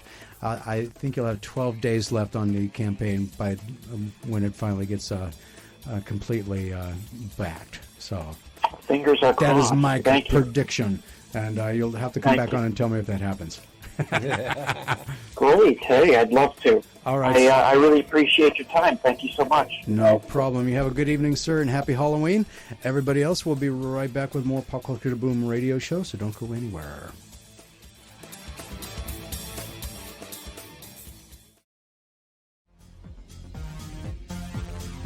Welcome back to the Pop Culture Boom radio show. Everything you want, everything you need in pop culture entertainment. And each week the film powers that be release dozens of movies, some of which you will never hear about except here. Each week's upcoming releases are carefully picked over from Rotten Tomatoes, and up to 5 films are selected from genres that I would watch, and those genres are action, adventure, horror, science fiction, anime, or fantasy. And that is pretty much it. With that in mind, we sit through some of the most hideous trailers ever made, and we'll read you the synopsis of each film, then give you our not-so-humble opinions. Bear in mind, we are not professional movie critics. We're just overly opinionated blowhards, but Mr. Tony Sanfilippo of Filippo's Horrible Reviews is. You can catch all of Tony Sanfilippo's reviews of concerts, television shows, and movies at Filippo's Horrible Reviews. And you were at the Denver Broncos game today, and you won't be giving a horrible review of that because they stomped the snot out of the Kansas City Chiefs today. Excellent. Minus the very, very cold. My nose, I look like Rudolph. I just got home. Seriously, got home about 30 minutes ago, and I just watched all these wonderful trailers we're about to talk about. And yeah, my nose looks like Rudolph, but it's so worth it. I mean, it was super cold, but let me just tell you, Chiefs fans, when they lose, not humble at all. No, they're not. Kind of a bunch of crybabies. Well, it's not fair. Mahomes was sick, and Taylor Swift wasn't here. Yeah, whatever. She wasn't awesome. there? Who cares? Nope. No Tay-Tay today. Oh, no. That's too bad. Yeah. Yeah, too bad. But, hey, your Jaguars, 5 in a row. I know. 5 in a row. This is insane. It's awesome. I know, right? They haven't lost on the road. Which kind of sucks. Good. Which kind of sucks if you're a home fan, if you watch them at home, because that's their only 2 losses apparently. So whatever. Yeah, well, and it's weird because when you see them, their other home in London, they're undefeated there. So unbeaten in London. But how about those 49ers taking a dumper again? Three losses in a row. I'm sorry. Oh man, Purdy's coming down to reality. Yeah. Finally. Well, you know what's going to happen now, though? The Jaguars and the Niners and the Broncos have next week off, and then the Jaguars have to play the Niners. Well, I hope the Jags win. I'd like to see your team keep going because you've had to deal with a lot for a long time. So yeah, since their founding.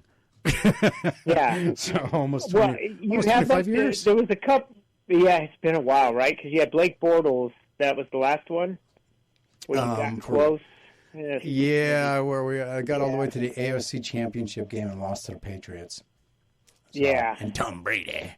I think I'd have to say today was probably the best win since Super Bowl 50 for us. Yeah. Can't think of anything else in between that was worth anything, but that was pretty fun. So. Yeah.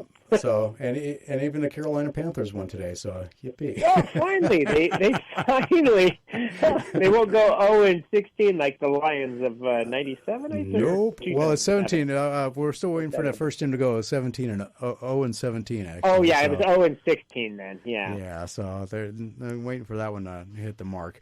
Anyway, we got to get to some movies here. So here at the Pop Culture Kaboom Radio Show, we utilize the carefully crafted and patented Pop Culture Kaboom movie rating system. If it was worth seeing in a theater at full price, it is a good, not a great. That is to be determined by you if you choose to see it in a theater. If it seems worth seeing in a theater as a matinee in your town's cheap theater, it is a so-so. If it seems worth seeing on a streaming service or as a rental or however you choose to watch the film while avoiding social interaction, it is a blah. And if it is deemed so awful you should wait for it to be on public television, it is considered a touch brown because FCC regulations say we can't use profanity. All right, so we got 5 movies coming out the week of October 30th through November 5th. And I'm just going to throw the proverbial dart at the dartboard. And let's do a squealer. Squeal. Tyrese Gibson and Theo Rossi star in this terrifying thriller inspired by real events. When young women start disappearing in a small town, a police officer and a street smart social worker follow clues to a remote pig farm where they discover the local butcher has been bringing his work home. Enter the world of a serial killer and experience for yourself the blood-curdling horror of a film that's bound to take your breath away. I wonder if when they put inspired by the terrifying true story that they think that's somehow going to draw me in. I know it's so loosely based on anything factual that it's a piece of fiction, so why bother? I mean, does anyone actually think that when they see that plastered on the screen that, oh, a true story, I'm finally going to get all the details they didn't release in the press reports? No. So, if so, then I want to know who these people are. I got some swampland for sale. I digress. The trailer plays it up like the whole town is in on the serial killer's killing spree, and this one small town has a booming prostitution business. Even here in Nevada, where prostitution is legal, there aren't that many in the state. Anyway, this film will end predictably, but don't take my word for it. You see the serial killer going into a meat grinder at the end of the trailer, so I'm giving it a touch brown. Tony, what say you? Yeah, that was wonderful. That was awesome there. Tyrese Gibson and Theo Rosie star. Oh wait, that was the snuff. I'm a little tired. Sorry. Roman and one of the characters from Sons of Anarchy, Theo Rossi, is a bad guy versus bad guy action. In an attempt to find a murderer, they go to a farm. There's lots of action and squealing. Not the best trailer. Maybe the best one tonight, but still not enough for me to watch. I gotta give it a touch brown. All right, Rob, what say you? Yeah, not even Tyrese Gibson can draw me into this one. It looked like the worst hack of Leatherface, Texas Chainsaw Massacre I've ever seen. And I've seen a lot of hacks. In the whole movies too, not just the trailers. So yeah, no, this is a touch brown. No. Well, or Tyrese Gibson. I feel bad for him that he had to do this. Well, yeah, he's only got Roman to fall on. His character in Fast. That's it. It's all you ever see him in. That's actually in the theaters. Everything else is straight. Right. All right, Tony. What is next? Oh, we might as well follow that up and just go die on the border in Death on the Border. On the U.S.-Mexican border, 2 women risk their lives to rescue a group of young women from a sinister human trafficking network. Machete is on a mission to take down the cartel. Danny Trejo stars in this movie. He's usually always fun, so if you like him, this might be for you. Story's pretty self-explanatory. Girls get kidnapped, they try to get help, and only Machete can be there to save them and get revenge. I don't ever see myself looking to watch it, but if I could be in comatose after work on the couch and be too lazy to turn it, I might let it play out for a little bit. So I'll be nice, and I don't want to give everything a streak this week. We'll give it a blah. Wow. Okay. Just because of Machete. Just because of Machete. Pretty okay. All right. Machete. A one-sentence synopsis, and trust me, it's all you need for this one. Again, a film with the based on a true story tagline, like it's supposed to draw me in, but so loosely based on a true story that it no longer resembles the true story in any way, shape, or form. Danny Trejo and Eric Roberts are together in a film, trying to increase their ranking on the top 10 list of actors who have had the most on-screen deaths. By the way, Trejo has 41 and tied for 6th place, and Roberts has 38 and sits at number 8. But the premise of this film just doesn't interest me, except to see if either of these 2 actors die and increase their numbers. So I'm going to give it a touch brown. Rob? Yeah, this one. To be honest, I couldn't finish watching I'm a fan of Danny Trejo, but I couldn't even finish watching this one. I was too distracted by the other little, like, shiny happy things happening underneath. Yeah, no, it's a touch brown. Oh, okay. Another touch brown for you, Rob. Boy, you might be streaking this week, huh? I know, right? I'm becoming you. I'm rubbing off on you in the worst way. Okay, next up is Project Z. A group of film students bring along 3 unemployed actors to make a zombie movie at a closed motel in the Norwegian mountainside. Suddenly, their fiction is turned into reality when an unknown creature starts to terrorize the group. And that confusing and vague synopsis is all you get, as well as a trailer that was also just as equally vague and confusing. This type of horror genre usually isn't something I'd usually watch, but it is an interesting found footage concept horror film. But man, it was hard to figure out in the trailer what was the fake film they were trying to film in the movie and the events happening to the film crew during this filming due to the meteor shower that brought an alien life form to Earth. Looks like it could be an interesting watch, but with subtitles, it's hard to sell for me in the theaters. I'll wait for it to be on streaming. I'm actually going to give this one a blah. Tony, what say you? Oh, well, a group of students and friends make a zombie movie, and it looks like a movie with the intention of being horror. It's also like a documentary of making the movie. Goes back and forth, a little bit confusing. Looks like they're trying to do some jump scares along with goofiness and behind the scenes. And holy crow, was that my ex-mother-in-law at the end? She's still looking witchy as ever, but this movie itself, meh, not for me. Touch brown. Okay, Rob. And don't worry, I have no worries that she listens to this show. Zing! I have no misconceptions she's ever going to hear that. Okay, all right. No. But what if somebody listening right now goes and says, hey, you know what, and plays with the podcast? Hey, Yeah, hey, your ex son-in-law still talks about you. Here, listen to this. Listen to this off their podcast. I just tried to find a zinger, and that was like first thing that popped in my mind. I'm like, oh, Desi, cool. Well, if you're bitter and you know it. Anyway, Rob, what do you say? Actually, like this one looks actually pretty decent. The subtitles don't bother me. I actually like the foreign horror movies quite a lot.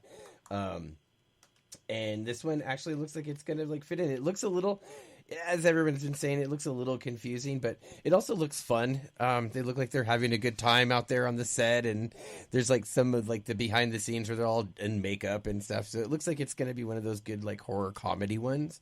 So definitely, it's going to be a blah for me because I don't think this one's actually coming to theaters. I'm not positive. Me neither. But it was kind of funny that, the guys, after that car gets hit by the meteor in front of him, he's like running down the hill there. Where are you going? I'm doing it for the Instagram. Yeah. For the gram. So, all right, Tony, what is next? Okay, it's time to rumble through the dark. A desperate bare-knuckle cage fighter battles to save his family, home against the strongest of foes and the longest of odds, brother. Let's get ready to rumble through darkness. Two-Face Harvey Dent is back. Don't worry, he's just learning to be a cage fighter. The story I got from this is basically a former prize fighter fell off the wagon, and he's looking for redemption. He meets a girl with a really, really massive tattoo under her. It's like just right in her throat. That's all I saw. I was like, okay, it's a big tat. That's nice. The fighting looks pretty good, but the story seems mid and bland. And it's nice to see Aaron Eckhart back, but it's not enough for me to really watch it. So this one I'm going to have to give a touch brown. Okay. Kind of a bland trailer. Touch brown. Boy, well, yeah. Brownski. So far, we've each had one blah, so we're not streaking this week. All right. So if you like overly dramatic, decently choreographed fight scenes done in very low lighting, then this is for you. Now, that's why they call it Rumble Through the Dark, I guess. I personally was turned away from this by what seemed to me to be every sentence spoken by every character in the trailer to be an attempt to hit that great, memorable one-sentence monologue home run. But to use a baseball analogy, every swing of the bat was an attempt to hit it out of the park, but each swing was a strike. So I'm giving it a touch brown. Rob, what say you? Yes, we have Aaron Eckhart becoming the new... I can't even remember his name anymore. The man from Brussels with muscles. What was his name? Man from Brussels with muscles. I can't even remember. Jean-Claude Van Damme. There you go. This reminded me of like the constant Jean-Claude Van Damme movies of like the late 80s, 90s, like where they all were like pretty much the same, just like changed location. And like surprisingly, I think he should have bulked up more if he was going to fight that big guy at the end, because there was no way he was going to win that fight. Nope.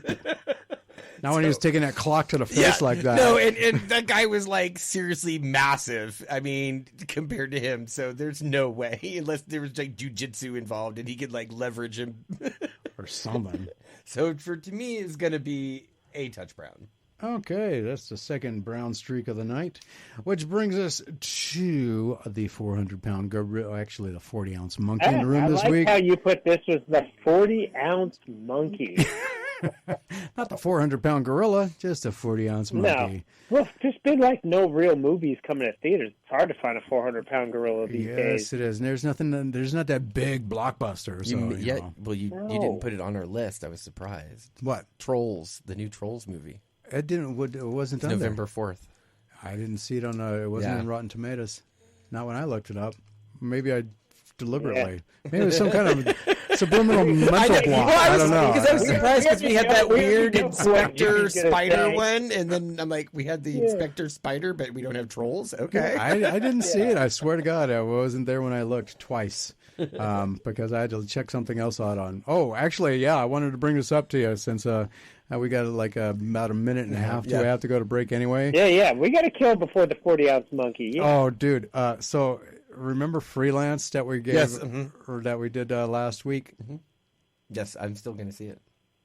Tony? Yes. Yes. You remember Freelance from last week? Yeah. John Cena. Oh, yeah. The one that I said I would watch it just because of John Cena? Yep. Yeah. Well, everybody said they'd just watch it because it's John Cena. All right. It's had 21 reviews on Rotten Tomatoes. Guess what its tomato meter rating is? I'm going to guess a 0 for 21. You are absolutely correct. 0% after 21 reviews. It did look bad. It looked like when I said, you know, it looked like an early WWE Studios movie. That's what it looked like. Yep. I was like, it was absolutely horrible. I'm still gonna see the it. Chaperone with Triple H. Woof. But Rob's still going to go see it. I'll still see it. Yeah, and actually, one of the reviews, Barry Hertz from Globe and Mall, he says John Cena deserves better, and so do we. That was his review of it. But we're going to take this break, and when we get back, we'll talk about the 40-ounce monkey in the room for this week, which is Landfill, and we'll do a recap of the last 4 movies. Or the other 4 movies that'll be coming out. So don't go anywhere. More Pop Culture Kaboom Radio Show movies with Tony Sanfilippo. So don't go anywhere.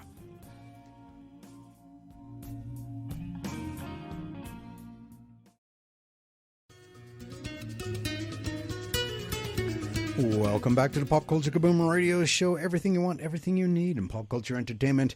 And we are going over movies with Mr. Tony Sanfilippo of Filippo's Horrible Reviews. You can go and check out all of Tony Sanfilippo's reviews at Filippo's Horrible Reviews on Facebook, where he reviews concerts, movies, and television shows. And let's recap the 4 movies that we've covered already. Squealer, we all gave it touch browns. Death on the Border, I gave it a touch brown, Rob gave it a touch brown, and Tony gave it a blah. Project Z, Rob and I gave it a blah, and Tony gave it a touch brown. And Rumble Through the Dark, all of us gave it a touch brown, which brings us to the 400-pound gorilla in the room this week, which is Landfill. When a little girl begins to see the ghost of another girl her age shortly after finding a necklace at a landfill, she embarks on a journey to help the ghost discover the mystery behind her death. Ooh. Well, now someone else is seeing dead people. We're children of the corn-looking dead people, but hey, it's actually just a dead person. But she has to help solve the mystery of the dead little girl. And this is the Velma prequel we should have gotten instead of that horrible cartoon that we got. But anyway, I digress. Among the various adults shown in the trailer, you know one of them is the killer, which makes the trailer look predictable. Not very scary, though the attempt at jump scares are there. I do wonder if an attempt at an M. Night Shyamalan type ending will be attempted, but I'm not curious enough to see this in the theater. So this would be, at best, for me, a blah. Tony, what say you? Right, so Jimmy, it's an embark on a journey, ghost discovery, defender death. I had to find a way to get that in. That one wasn't as good. Okay, I digress. Jump Scare Mania. Hey, it's Linda Blair. Anyone remember her? Lots of creepy gingers followed this girl home from the landfill, and now she is haunted. This is definitely not a theater-type movie. It doesn't really look all that scary, but the creepy little kids and all that might be fun for a Halloween movie. I'm really not sure if I'd watch it, but I would maybe Paul Blart it, give it about 20 minutes or so. So I'll follow you, Jimmy. Blah. All right. Rob, what say you? Yeah, this looks like your typical girl is haunted. And she sees ghosts, and then the ghost she has to solve. I don't know why they always get kids to solve their murders, but me neither. Like, seriously, like, because don't never believe them, you know. I don't know. It just seems way too. It kind of reminded me of like one of those TV movie of the weeks. Like, it really did. Yeah. So to me, I just had no interest in it. So it was going to be a touch brown. Oh, wow. Okay. That was quick and painless.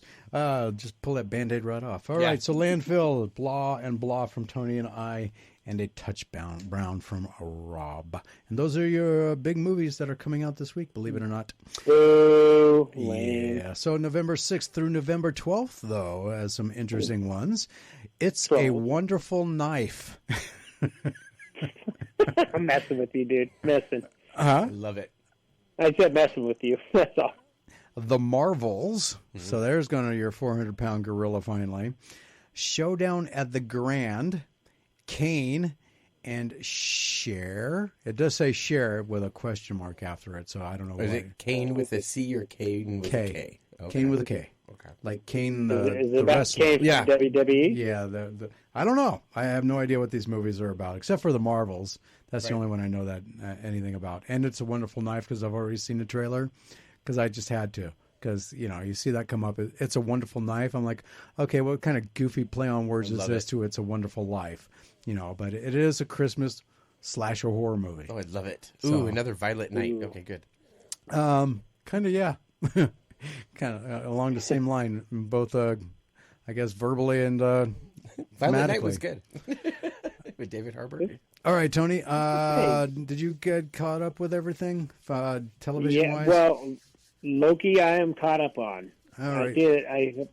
Ahsoka, I'm still working. I am enjoying it, but I think with the hours and everything, just now getting back to a normal one, we were able to at least catch Loki. So. All right. So, what do you think about that Big Bang ending of the last episode, where the entire multiverse imploded? Apparently, kind of would have been better if that was the season finale, and just left it like, what happened, and then make you wait just to tick everybody off.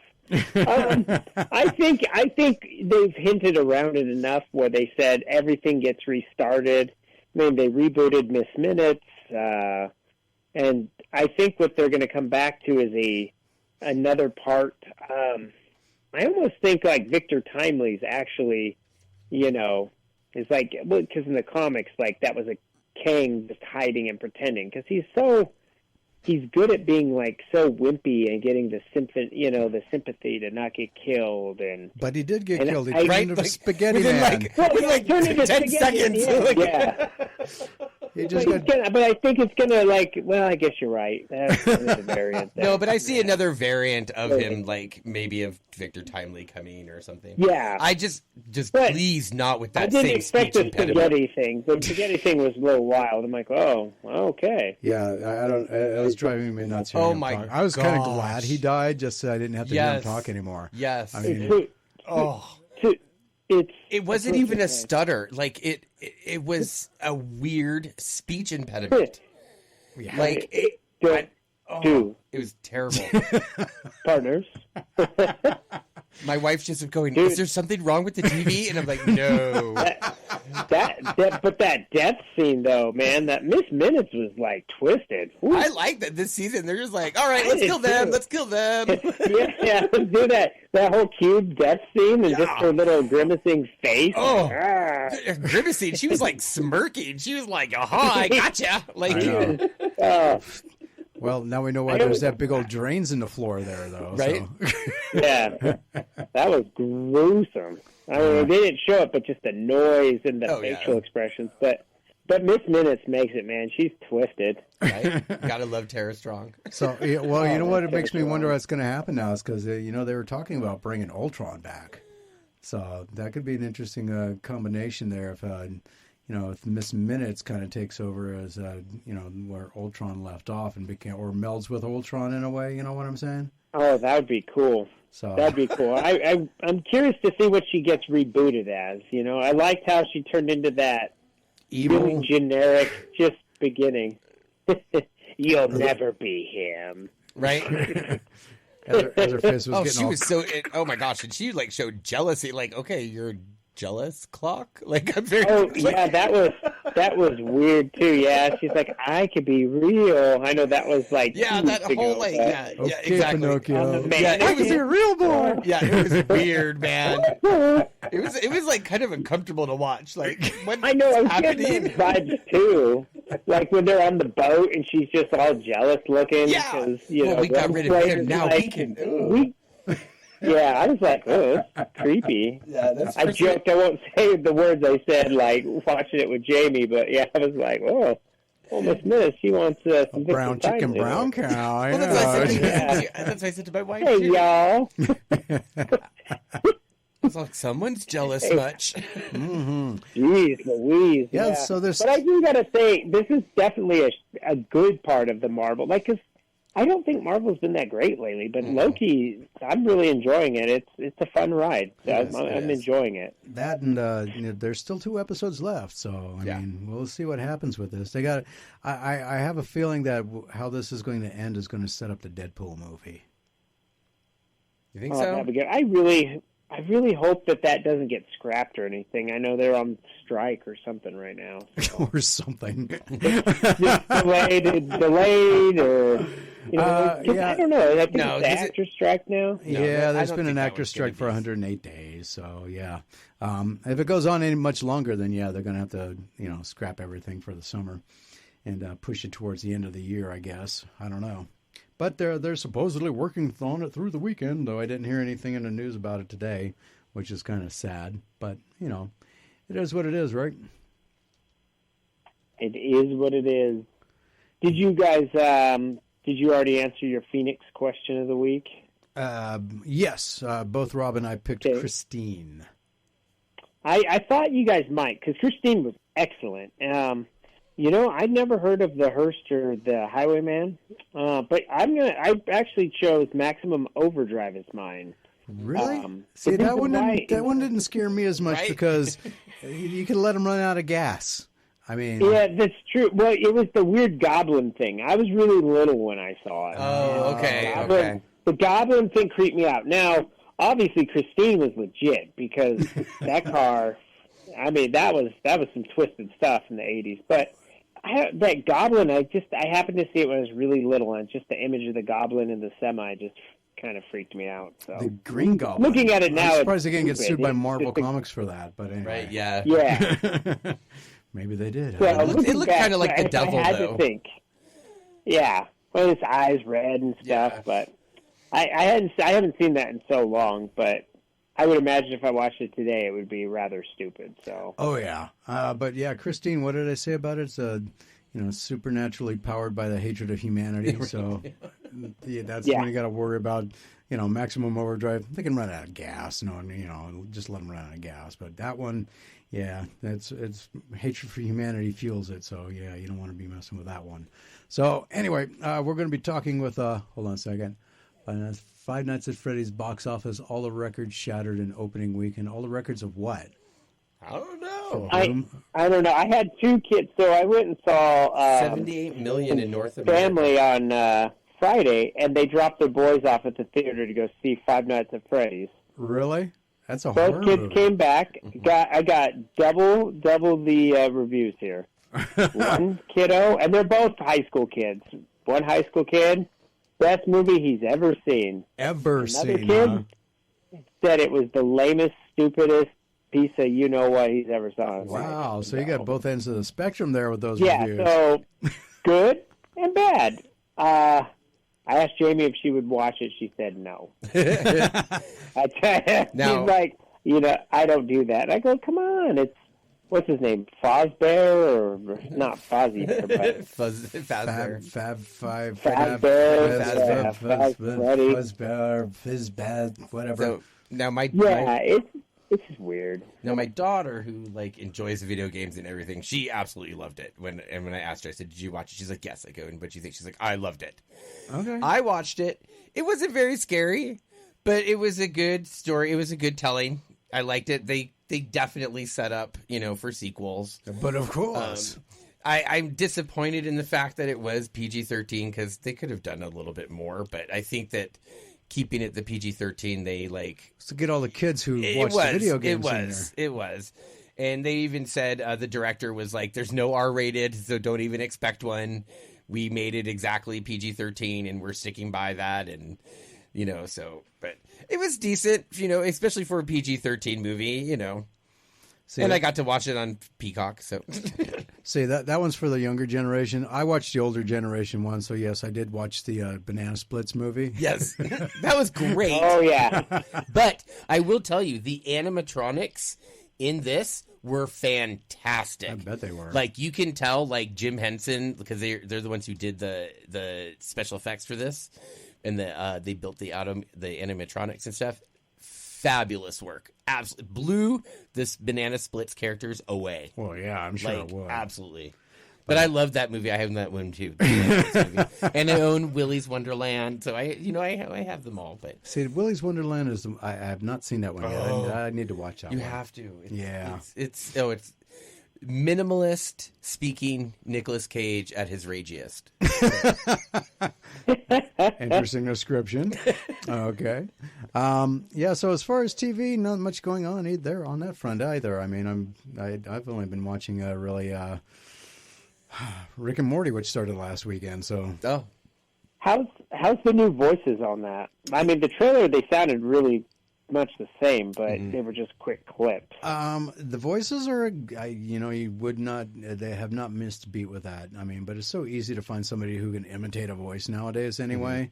The only difference that I noticed, at least off of the first episode, it was more of a Rick-centric kind of Rick and, what's the When dad's isn't name? it? Well, what's the dad's name? Oh my God, Jerry, yeah. I'm sorry. So it was more of a Rick and Jerry episode, but I noticed that in this one, as far as with Rick, because that's one of the voices that was replaced, he's not just slobbering as much, so they didn't have like all that weird drool stuff around his mouth.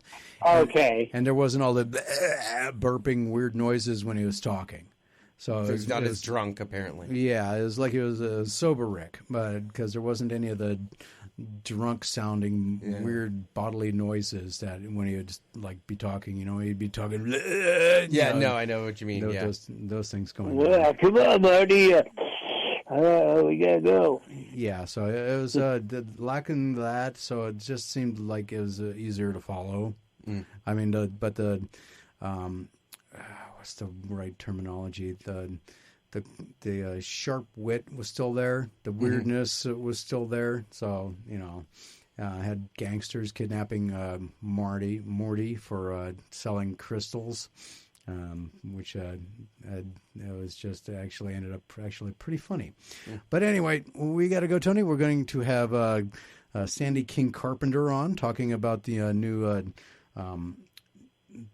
Suburban Screams. Yes, John Carpenter's return to directing with Suburban Screams, as well as the very good, and a bunch of, and it's actually her return to producing too, and her return to television. So got lots to talk with her about that, as well as some new comic books coming out from Storm King Productions as well.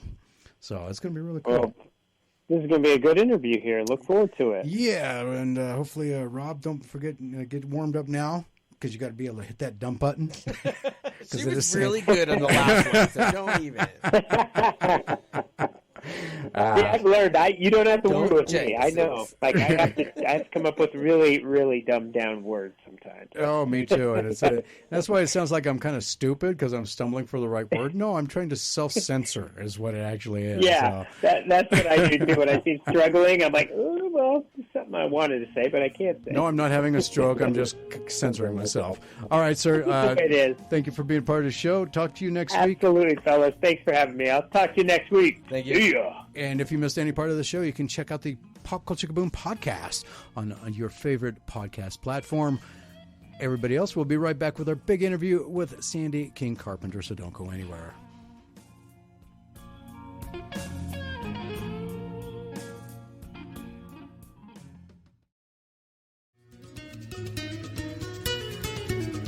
Welcome back to the Pop Culture Kaboom radio show. Everything you want, everything you need in pop culture entertainment.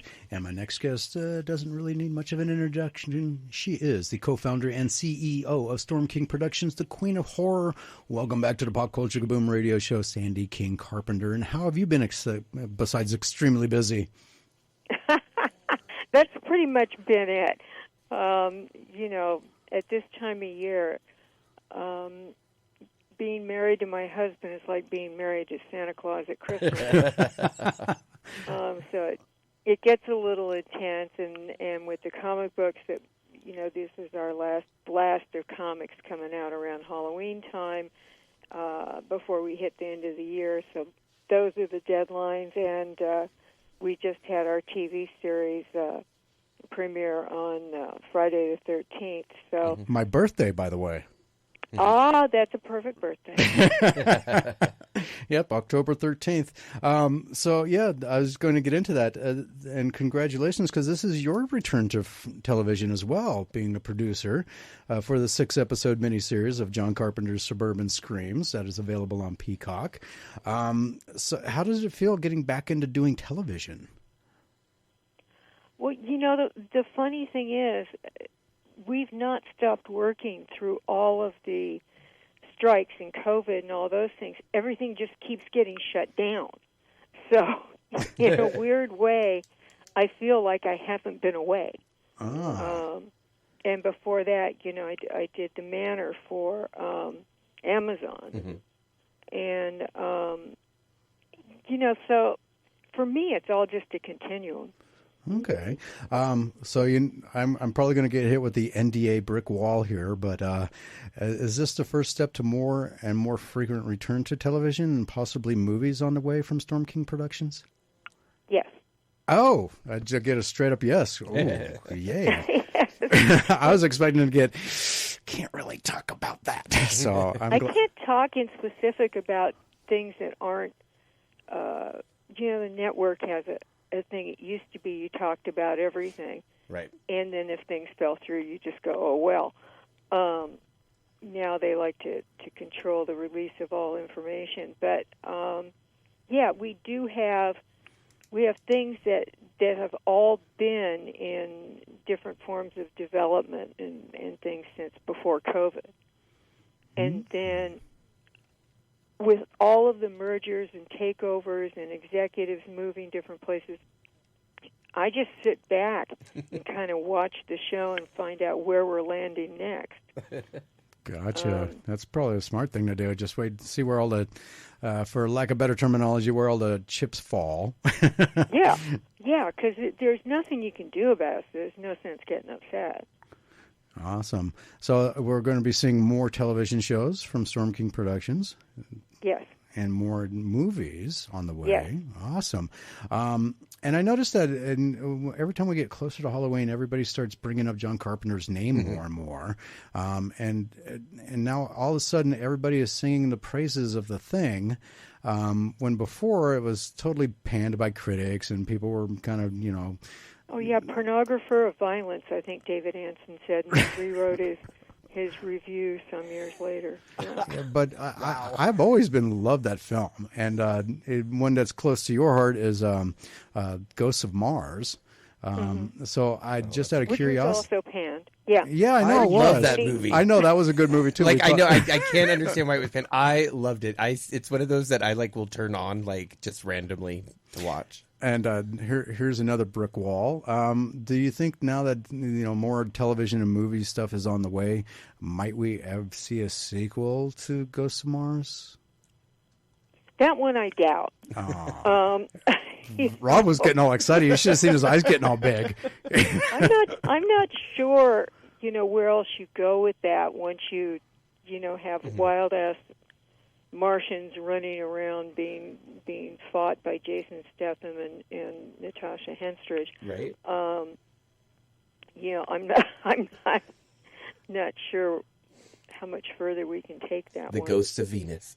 There you go. Yeah, we created Rob gets 10%. 55 acres of Mars, with beet juice. So, I don't know if I want to paint that much of a gypsum mine and pray that it biodegrades. Well, it's beet juice, so it should biodegrade, yeah. right? Yeah, but when you sit there and you have promised the Pueblo that you're not going to destroy their land, and as you're driving out there, you're painting more and more of the place red. You just kind of go, "Oh God, please let this work." Right. And Storm King's Productions has 4 new comic books coming out. You have Dark and Twisted Death Mask, which is coming out. And the synopsis for that is Detective Sonia Mazza is investigating what appears to be a series of cartel-related murders. But as the corpses keep piling up in a bizarrely gruesome and intimate ways, Mazza soon realizes this is the work of a serial killer with deeply personal motives, and more dangerously, a vigilante who has mastered hiding in plain sight, taking on the identities of those we most often overlook in society in order to achieve brutal and permanent justice. Detective Mazza pursues the killer at the expense of her own personal life and finds herself on a gruesome journey that will ultimately lead her to question her own feelings about justice and what it means to be good or evil. So this like one, female Punisher. that's. I like that description. And it sounds like, so the death mask part of it, though, where does that come into play? That's the fact that the killer can hide in plain sight. Interesting concept. So it could be anybody, anywhere, anytime. Theoretically. There's a lot of people who society considers invisible. So is this a one-shot, or is this going to be a series? Because it sounds like it's an interesting concept. I'd like to make it an ongoing series. And I think it really rocks. I had an idea that I took to Amanda and Kat and said, what do you think? Do you want to do this? And Amanda, in my opinion, can write anything, and Kat can draw anything. So, we fiddled around with it and got it on a track that I think is sustainable to be a really good ongoing comic series. Well, I look forward to. When does that one come out? It's out. Oh, it's out now. Okay. So. Yeah, all of these books that you've had presented to are out this month. Okay. So if everybody wants to go and check them out, you can go to stormkingproductions.com. And did I get that right? Yep. They can actually go to stormkingcomics.com. It's got a web store attached to it, or they can go to their local comic shops and order them. They may be on Amazon as well. So I'm good at making them. I'm not good at remembering what also out is John Carpenter's Tales of Science Fiction, The Envoy, trade paperback, which kind of collects the that story arc into one trade paperback. So you can, instead of buying the individual issues, you have the one all of them in one the complete big series, thick book. Right. That one's by David J. Scow. He came from, you'd know him from The Crow, Splatterpunk, Yep. and those kinds of things. He also was on The Outer Limits. So science fiction by him is always, pretty twisted and fun. And this one, the synopsis is: two cutting-edge scientists race to be the first to make alien contact. One finds a golden entity that offers to cure the worst earthbound diseases. Simultaneously, the other has discovered a creature that seems more monstrous or even a ghost. It is Earth's first contact or last chance. And so it was an interesting storyline. So I thought it was really good. And if you're really into like kind of a twisted horror science fiction, this one was really an interesting one to read, because it kind of had different kinds of the choices that had to be made by the characters in it. I'm trying to talk about it without really talking about it, Yeah, well, two guys have a competition that they've had since college. They each have different goals in life about the science. Okay. Next up is John Carpenter's Tale for a Halloween Night, Volume 9. This one's an annual comic that comes out, right? It's an annual anthology of short horror stories. First one's always written by John. The last one's always written by me. And in between are all kinds of great writers, like Frank Thierry.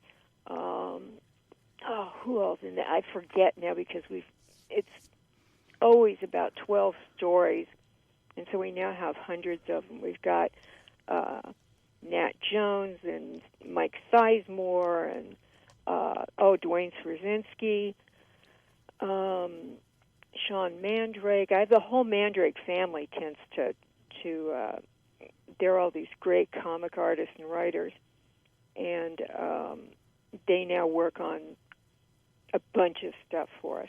But the idea is, if you like just short stories and you want to curl up at night and scare yourself stupid, the anthology is the way to go. So do you expect this one, because Volume 9 is out now, do you expect this one to also win awards? Because this is an award-winning graphic novel series. I sure hope so. It's fun to win awards, but mostly I just hope that readers have a good time. Fair enough.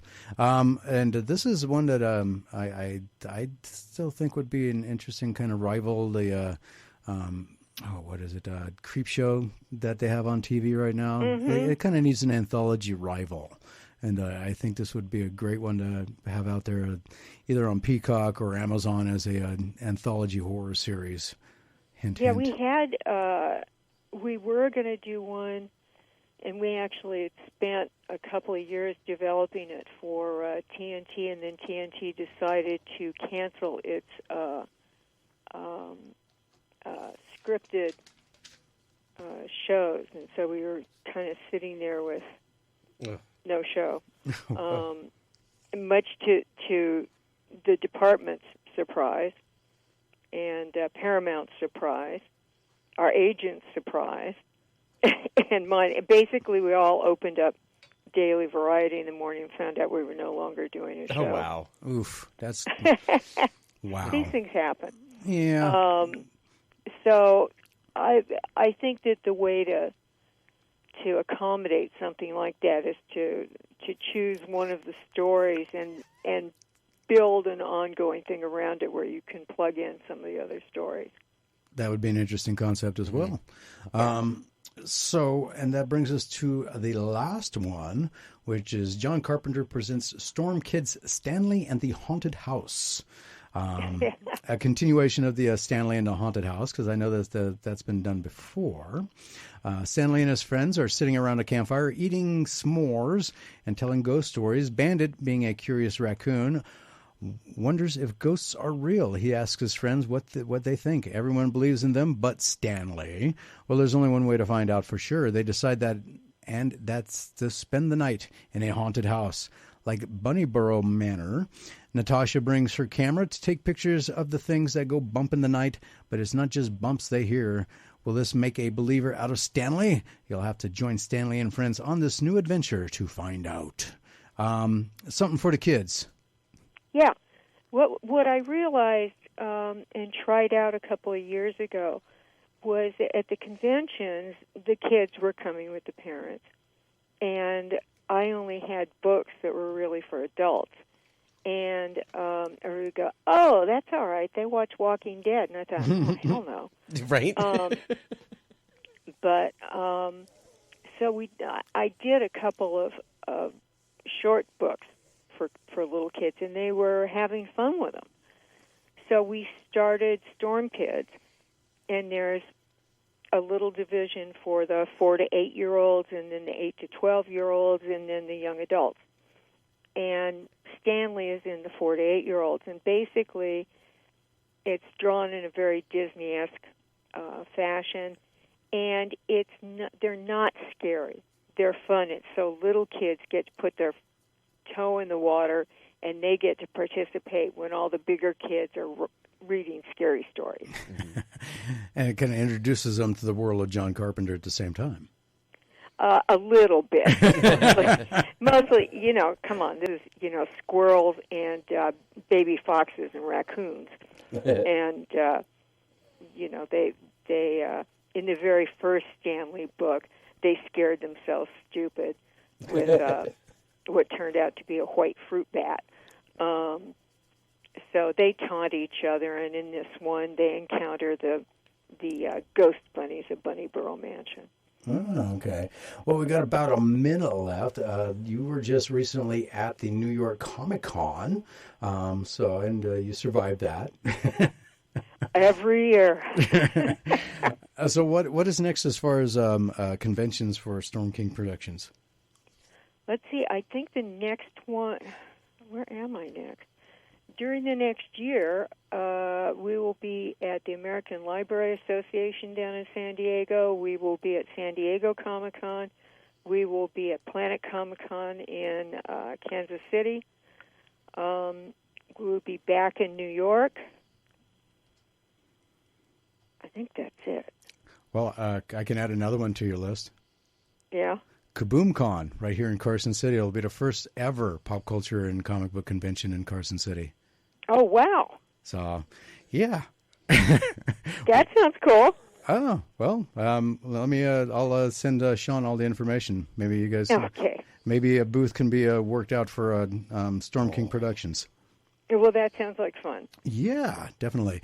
Well, Sandy, always a pleasure to have you on the show, and I'm glad everything's going well, and I wish you all much success with all your future ventures. I can't wait to hear more about some movies and television shows coming out, and stay healthy and stay safe.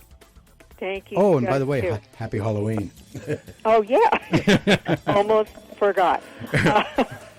But happy Halloween to you guys, too. All right, you Happy take Halloween. care. Everybody else, more Pop Culture Kaboom radio show coming, so don't go anywhere. We'll be right back after this.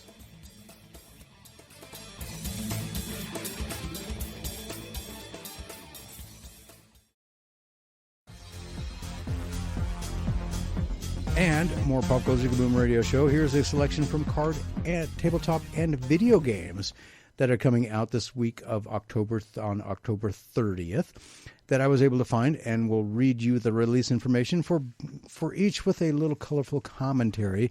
If you are a game maker, small, medium, or even large game company and have something coming out that you would like me to add to this list, contact me at popculturekaboom@gmail.com.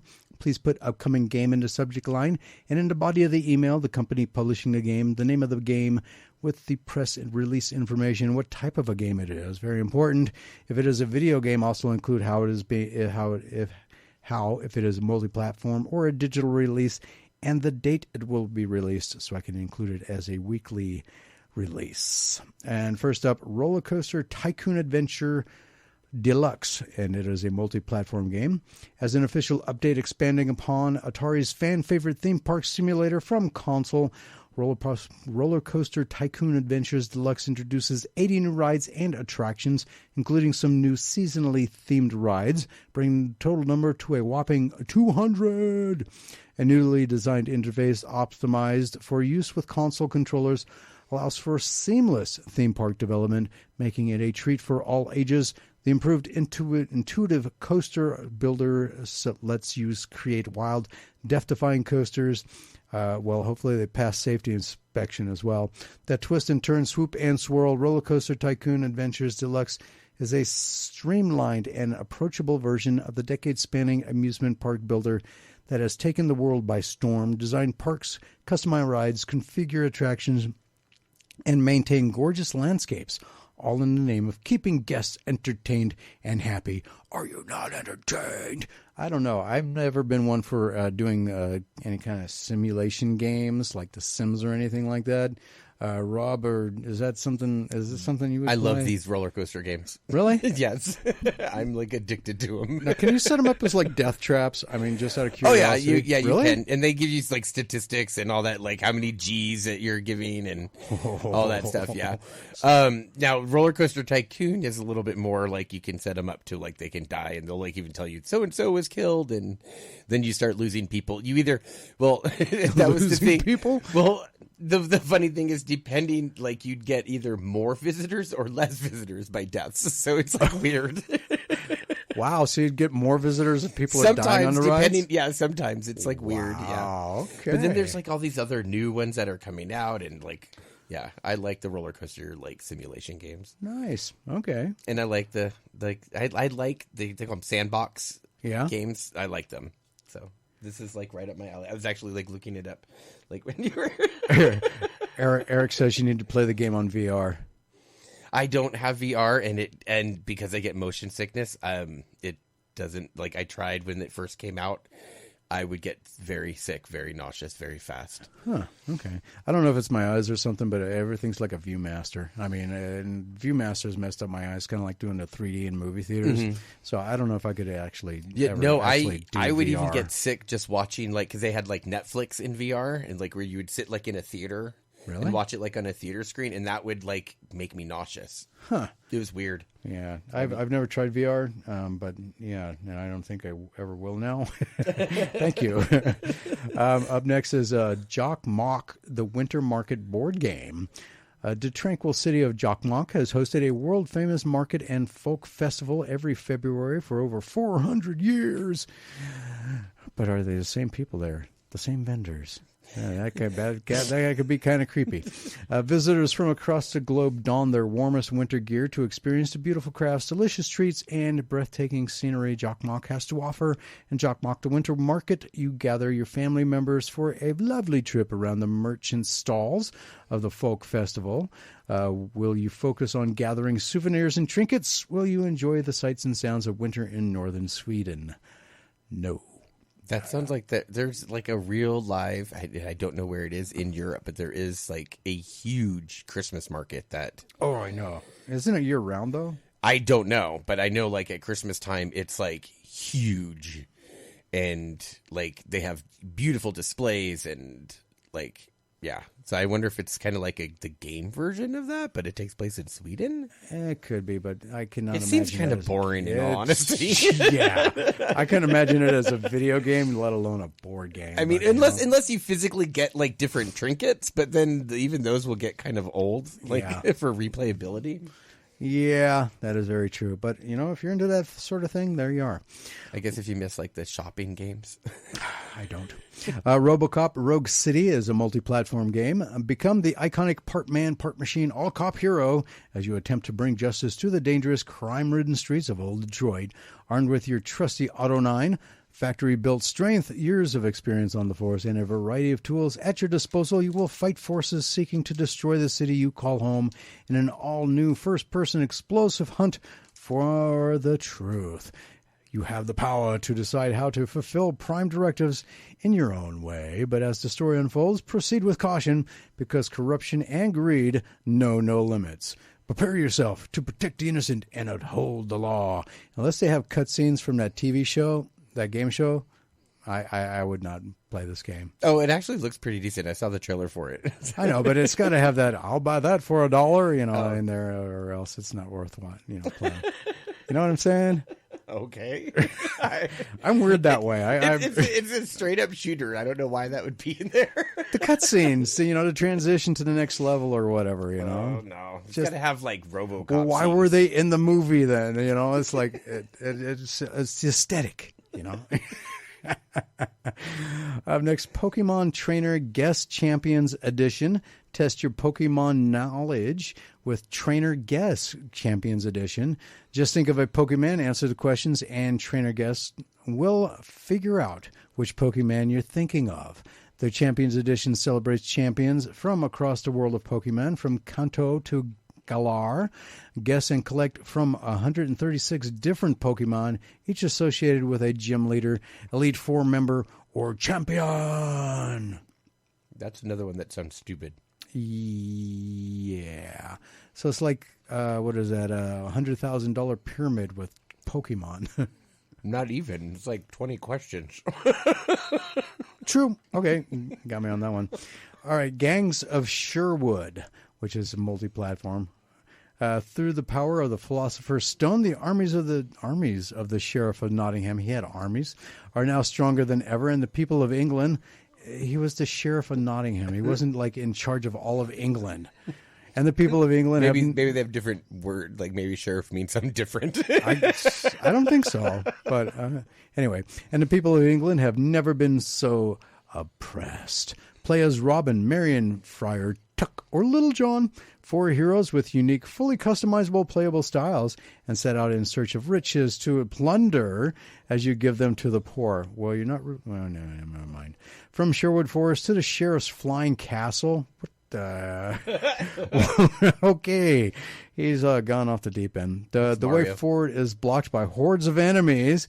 Combine the different heroes' combat styles to foil the tyrant's plans and fight performance-enhanced soldiers, affordable war machines, and terrifying bosses as you meet as you advance.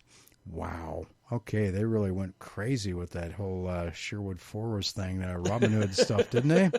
Man.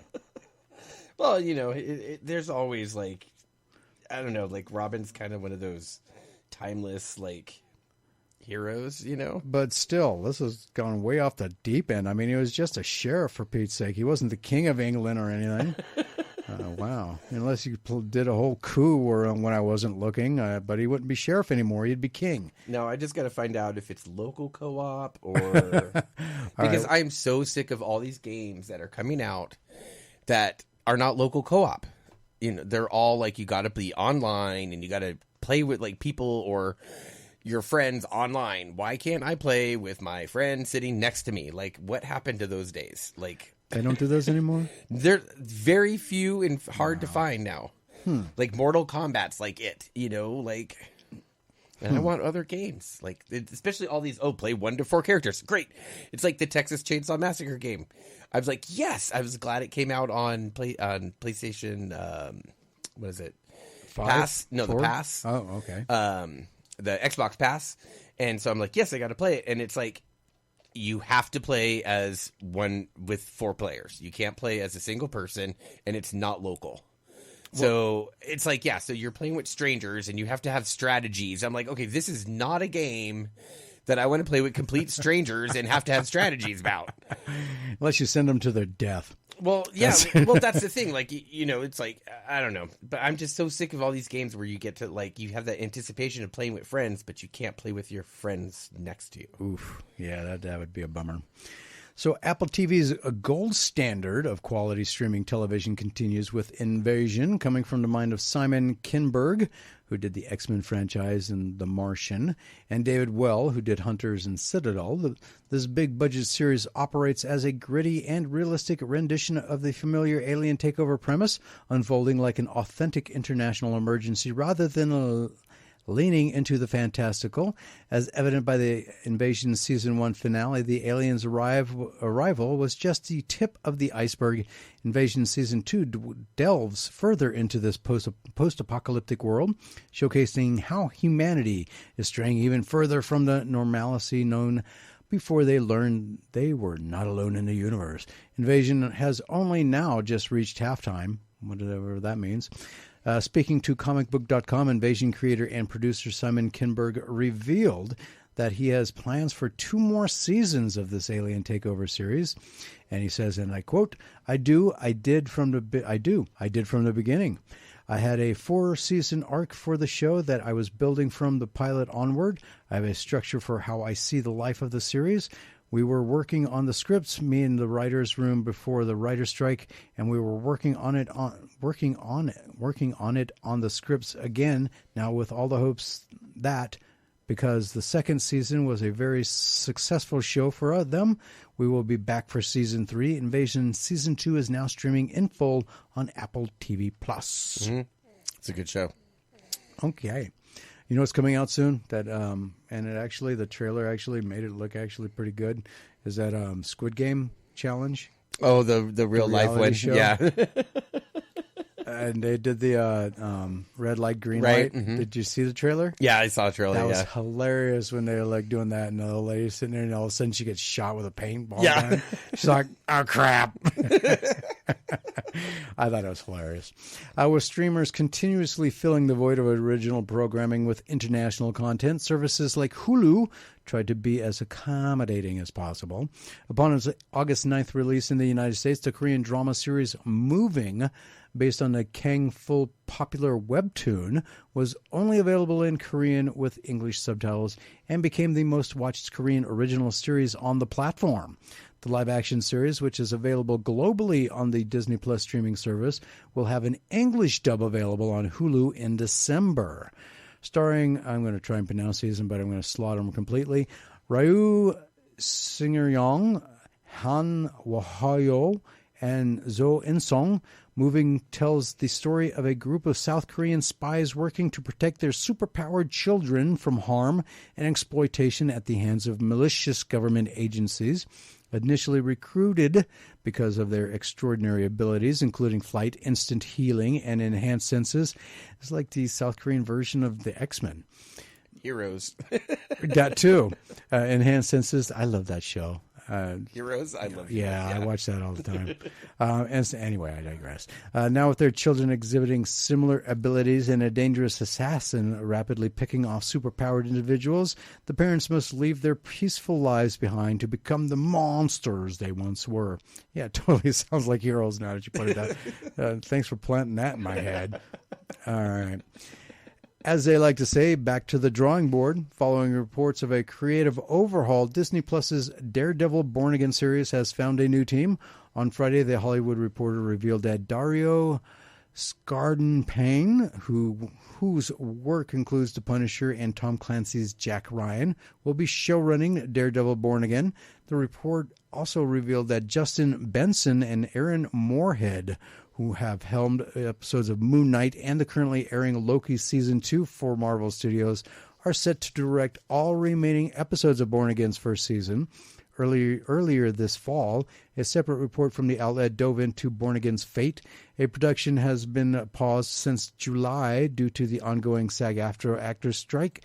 According to their reporting, Marvel Studios was able to review Born Again's existing footage, which covered multiple episodes, and decide they are seeking a new creative direction for the show. As a result, previous head writer Chris Ord and Matt Corman departed the series. Elements from the existing footage will reportedly be repurposed into the finished show, which does not currently have a confirmed release date. And on that note, it is time for the last break of the show. Again, if you missed any part of tonight's show, if you want a recap of and want to hear the interviews that we did with Kurt Zauer and Sandy King-Carpenter, you can always check out the Pop Culture Kaboom podcast by 97 to Now Productions on your favorite podcast platform. And we'll be back with the final bits of the Pop Culture Kaboom radio show after this, so don't go anywhere. Save the cheerleaders, save the world.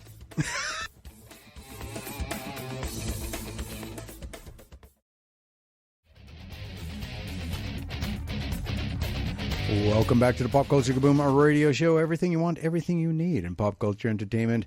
And here's what is worth watching on television the week of Sunday, October 29th. That's tonight. Yeah, at 9 p.m. until Sunday, November 5th at 5 p.m. According to TV Guide, I only include what I would watch, which means it has to be considered new to either network in terms of a movie or original programming, and they also must fall into the categories of action, adventure, science fiction, horror, anime, and or fantasies. Sometimes I'll let a reality show slide in there if it is something I think is worth watching, like about aliens or some good supernaturals or good science stuff or robots beating each other up because BattleBots is back on again. And I like watching that. That's so much fun to watch. Anyway. Yeah. All right. Bear in mind, I do not include streaming services since you can generally binge watch the season in a day. If you have a suggestion of a show that I should add, send me an email at popculturekaboom@gmail.com. Put suggested show in the subject line and include in the name of the show, what channel it airs on, the time and day it airs, and I will add it if it fits the aforementioned requirements. So tonight, Sunday, October 29th at 9 p.m. on Fox's Bob's Burgers. Enjoy, Rob. AMC has Fear the Walking Dead. History Channel has Toys That Built America. Always a fun series to watch. 11 p.m. on Cartoon Network is Rick and Morty. Monday, October 30th at night, 8 p.m. on USA is Monday Night Raw. On 9 p.m. on History Channel is Ancient Aliens special presentation. Isn't that basically the news now? I mean, since the military has pretty much come out and said that, yeah, aliens are real. We've been visited for years. I mean, is there still debate about that? Or I think so, because they haven't actually said, like, this is what the aliens look like. You know, like. True. Okay, fair enough. At 10 p.m. on TBS is American Dad. And then big Halloween night, Tuesday, October 31st at 8 p.m. on USA is WWE Next. At 9 p.m. on the CW is The Swarm. Wednesday, November 1st at 8 p.m. on TBS is All Elite Wrestling Dynamite. At 10 p.m. on the Sci-Fi Channel is Surreal Estate. Thursday, November 2nd at 8 p.m. on Discovery Channel is BattleBots. At 9 p.m. on Fox's Lego Masters. Then we get to Friday. Friday, November 3rd at 8 p.m. on Fox's WWE Friday Night SmackDown. At 9 p.m. on Stars is Shining Veil. At 10 p.m. on AMC is Creep Show. On TNT is All Elite Wrestling Rampage. Saturday, November 4th at 8 p.m. on TNT is All Elite Wrestling Collision. At 9 p.m., check your local listings for Creature Features. In Carson City and Reno, it's on channels 191 and 193 respectively if you have Charter. Or you can go to their YouTube channel, Creature Features, and watch every Saturday night there. And then Sunday, November 5th, there's nothing. So that is your week in television. Very sparse, but probably for a lot of reasons. So are you remember the game BioShock? Yes.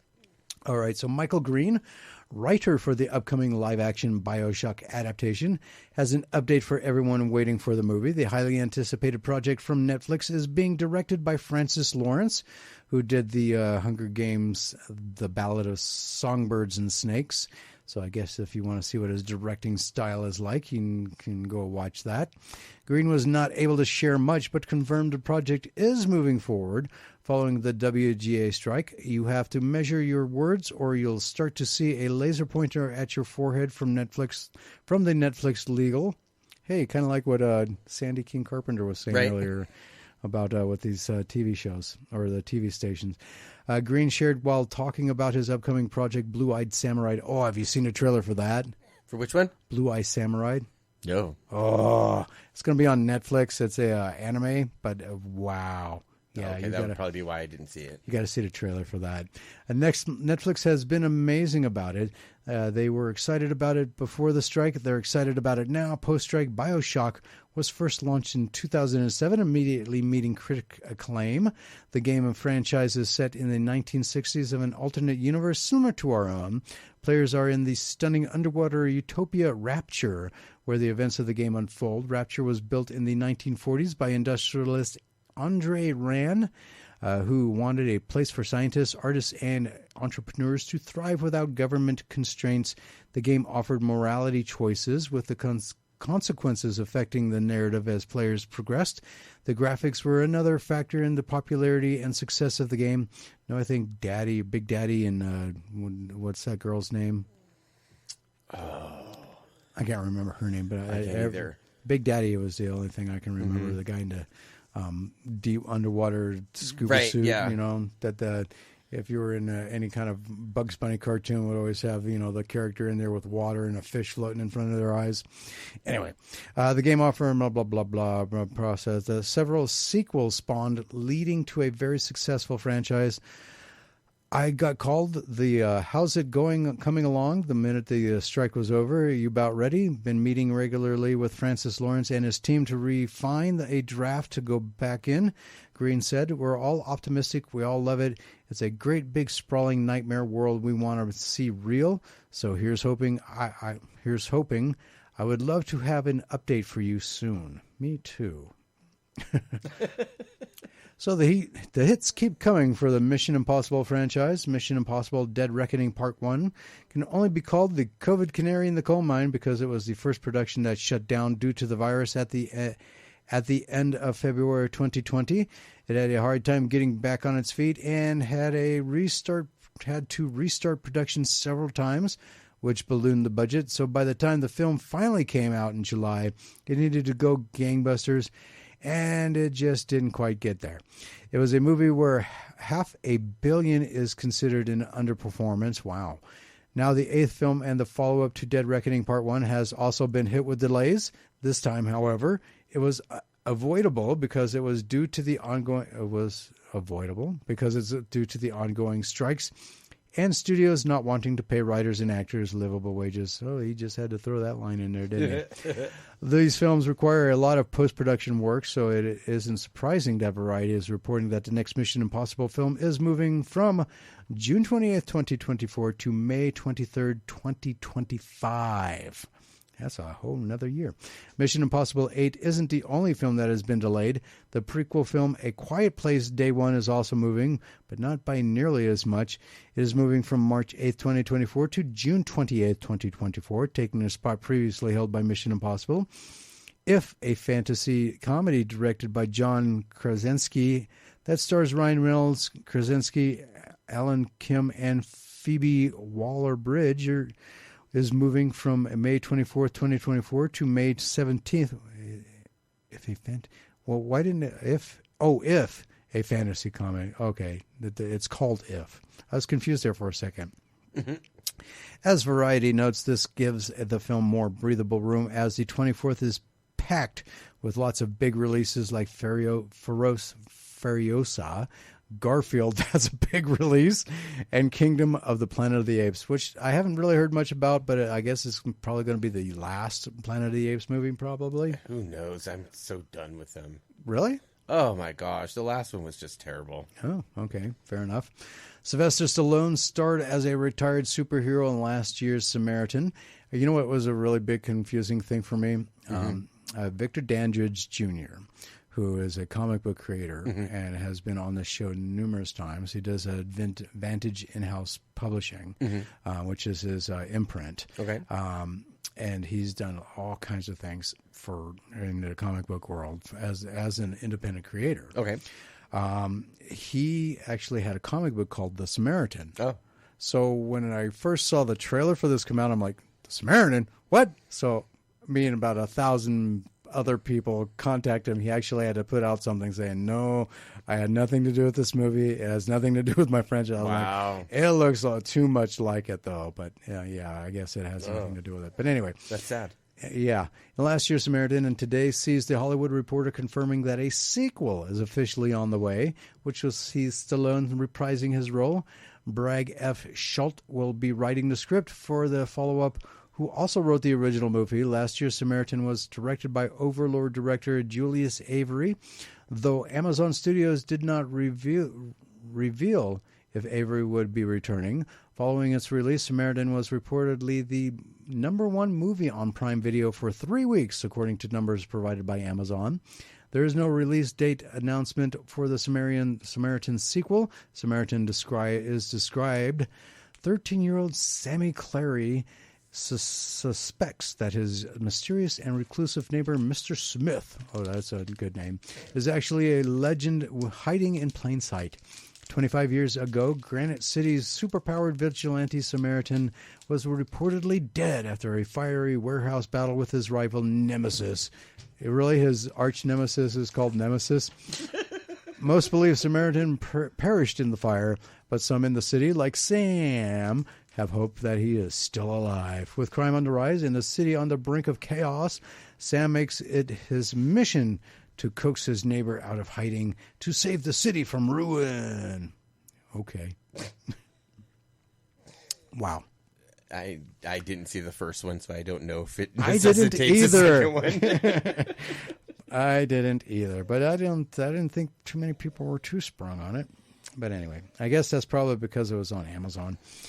Toys in two iconic worlds have collided with Nika as they continue to expand their Universal Monsters X Teenage Mutant Ninja Turtles line.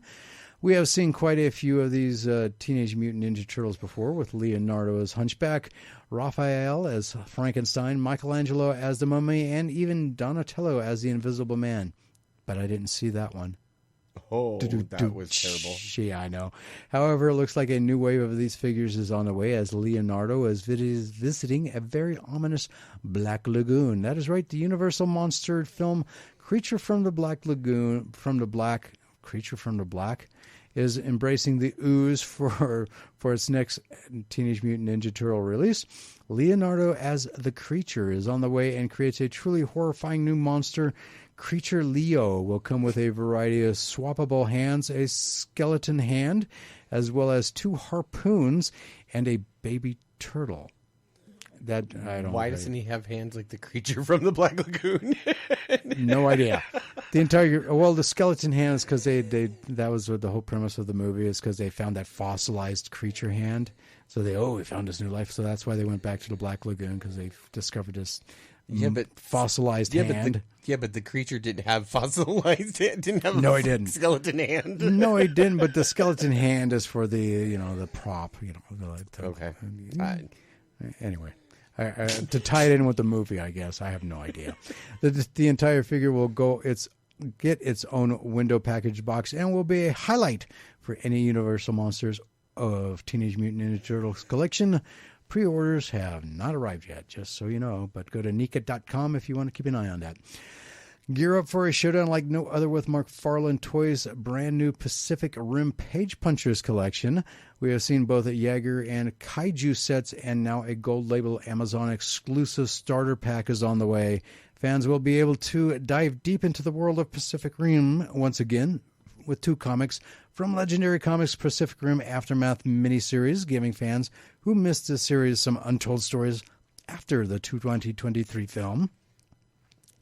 You'll get 3 legendary figures with new versions of Striker Eureka and Gypsy Danger, as well as a battle-ready version of the kaiju known as Raiju. Kaiju Raiju? Sounds like Scooby-Doo saying kaiju. Raiju? The fun doesn't stop there. Well, yeah, actually, it does, because with the music coming up, that means that we're at the end of the show. So thank you for tuning in tonight, no matter where you are listening. We genuinely appreciate your being here. We hope you enjoyed this episode of the Pop Culture Kaboom Radio Show. A big thank you to our guests, Kurt Zauer and Sandy King-Carpenter. With all guests on the Pop Culture Kaboom Radio Show, Pop Culture Kaboom follows and likes them on the Facebook, depending on what options are available. So as they post news, it is reposted to the Pop Culture Kaboom newsfeed. You can find Kurt Zauer's Kickstarter for Roxy Vampire up on the Pop Culture Kaboom newsfeed as well. So go check that out, and go check out StormKingComics.com for all of the Storm King production comic books out there, including the 4 new ones that we talked about tonight. Next week, Sunday, November 5th, we'll be talking with legendary video game, board game, and VR game designer Scott Rogers. We'll be talking with Scott Rogers about his 25-plus year career in games and some of the games he has helped develop, like Pac-Man World, God of War, and Darksiders, in the video game industry, and Alien Fate of the Nostromo, and Texas Chainsaw Massacre, the game, as far as board games are concerned. We'll also be discussing games he has coming soon and are currently in development that he can talk about without violating any of those NDAs. Thank you all for your support, and please continue supporting the Pop Culture Kaboom by listening to the Pop Culture Kaboom Radio Show. And if you missed any part of the live show, you can go and check out the Pop Culture Kaboom podcast produced by 97 and Now Productions, and not only get this episode, but also previous episodes and some bonus material that'll be coming soon as well. Subscribe to the Pop Culture Kaboom podcast on your favorite podcast platform. Also give a like and a follow to Pop Culture Kaboom on Facebook for everything you want, everything you need from Pop Culture Entertainment Daily. And subscribe to the Pop Culture Kaboom YouTube channel for video interviews from events we have and will be attending. On behalf of our guests, Kurt Zauer and Sandy King-Carpenter, Tony Sanfilippo, Filippo's Horrible Reviews, KNVC, Spencer, Rob, and I, thank you for your support. Have a great week and a happy Halloween. Don't forget to set your clocks ahead 1 hour and get that extra hour of sleep on to Saturday. And we will talk with you again right here live next Sunday, 6 p.m. to 9 p.m. Pacific time, not Pacific Standard Time, just Pacific time at that point. Anytime during the week on Facebook and email. Stay tuned for the next exciting episode of Murphy's Inc. And until next Sunday, stay safe, be healthy, and peace out, rabbits.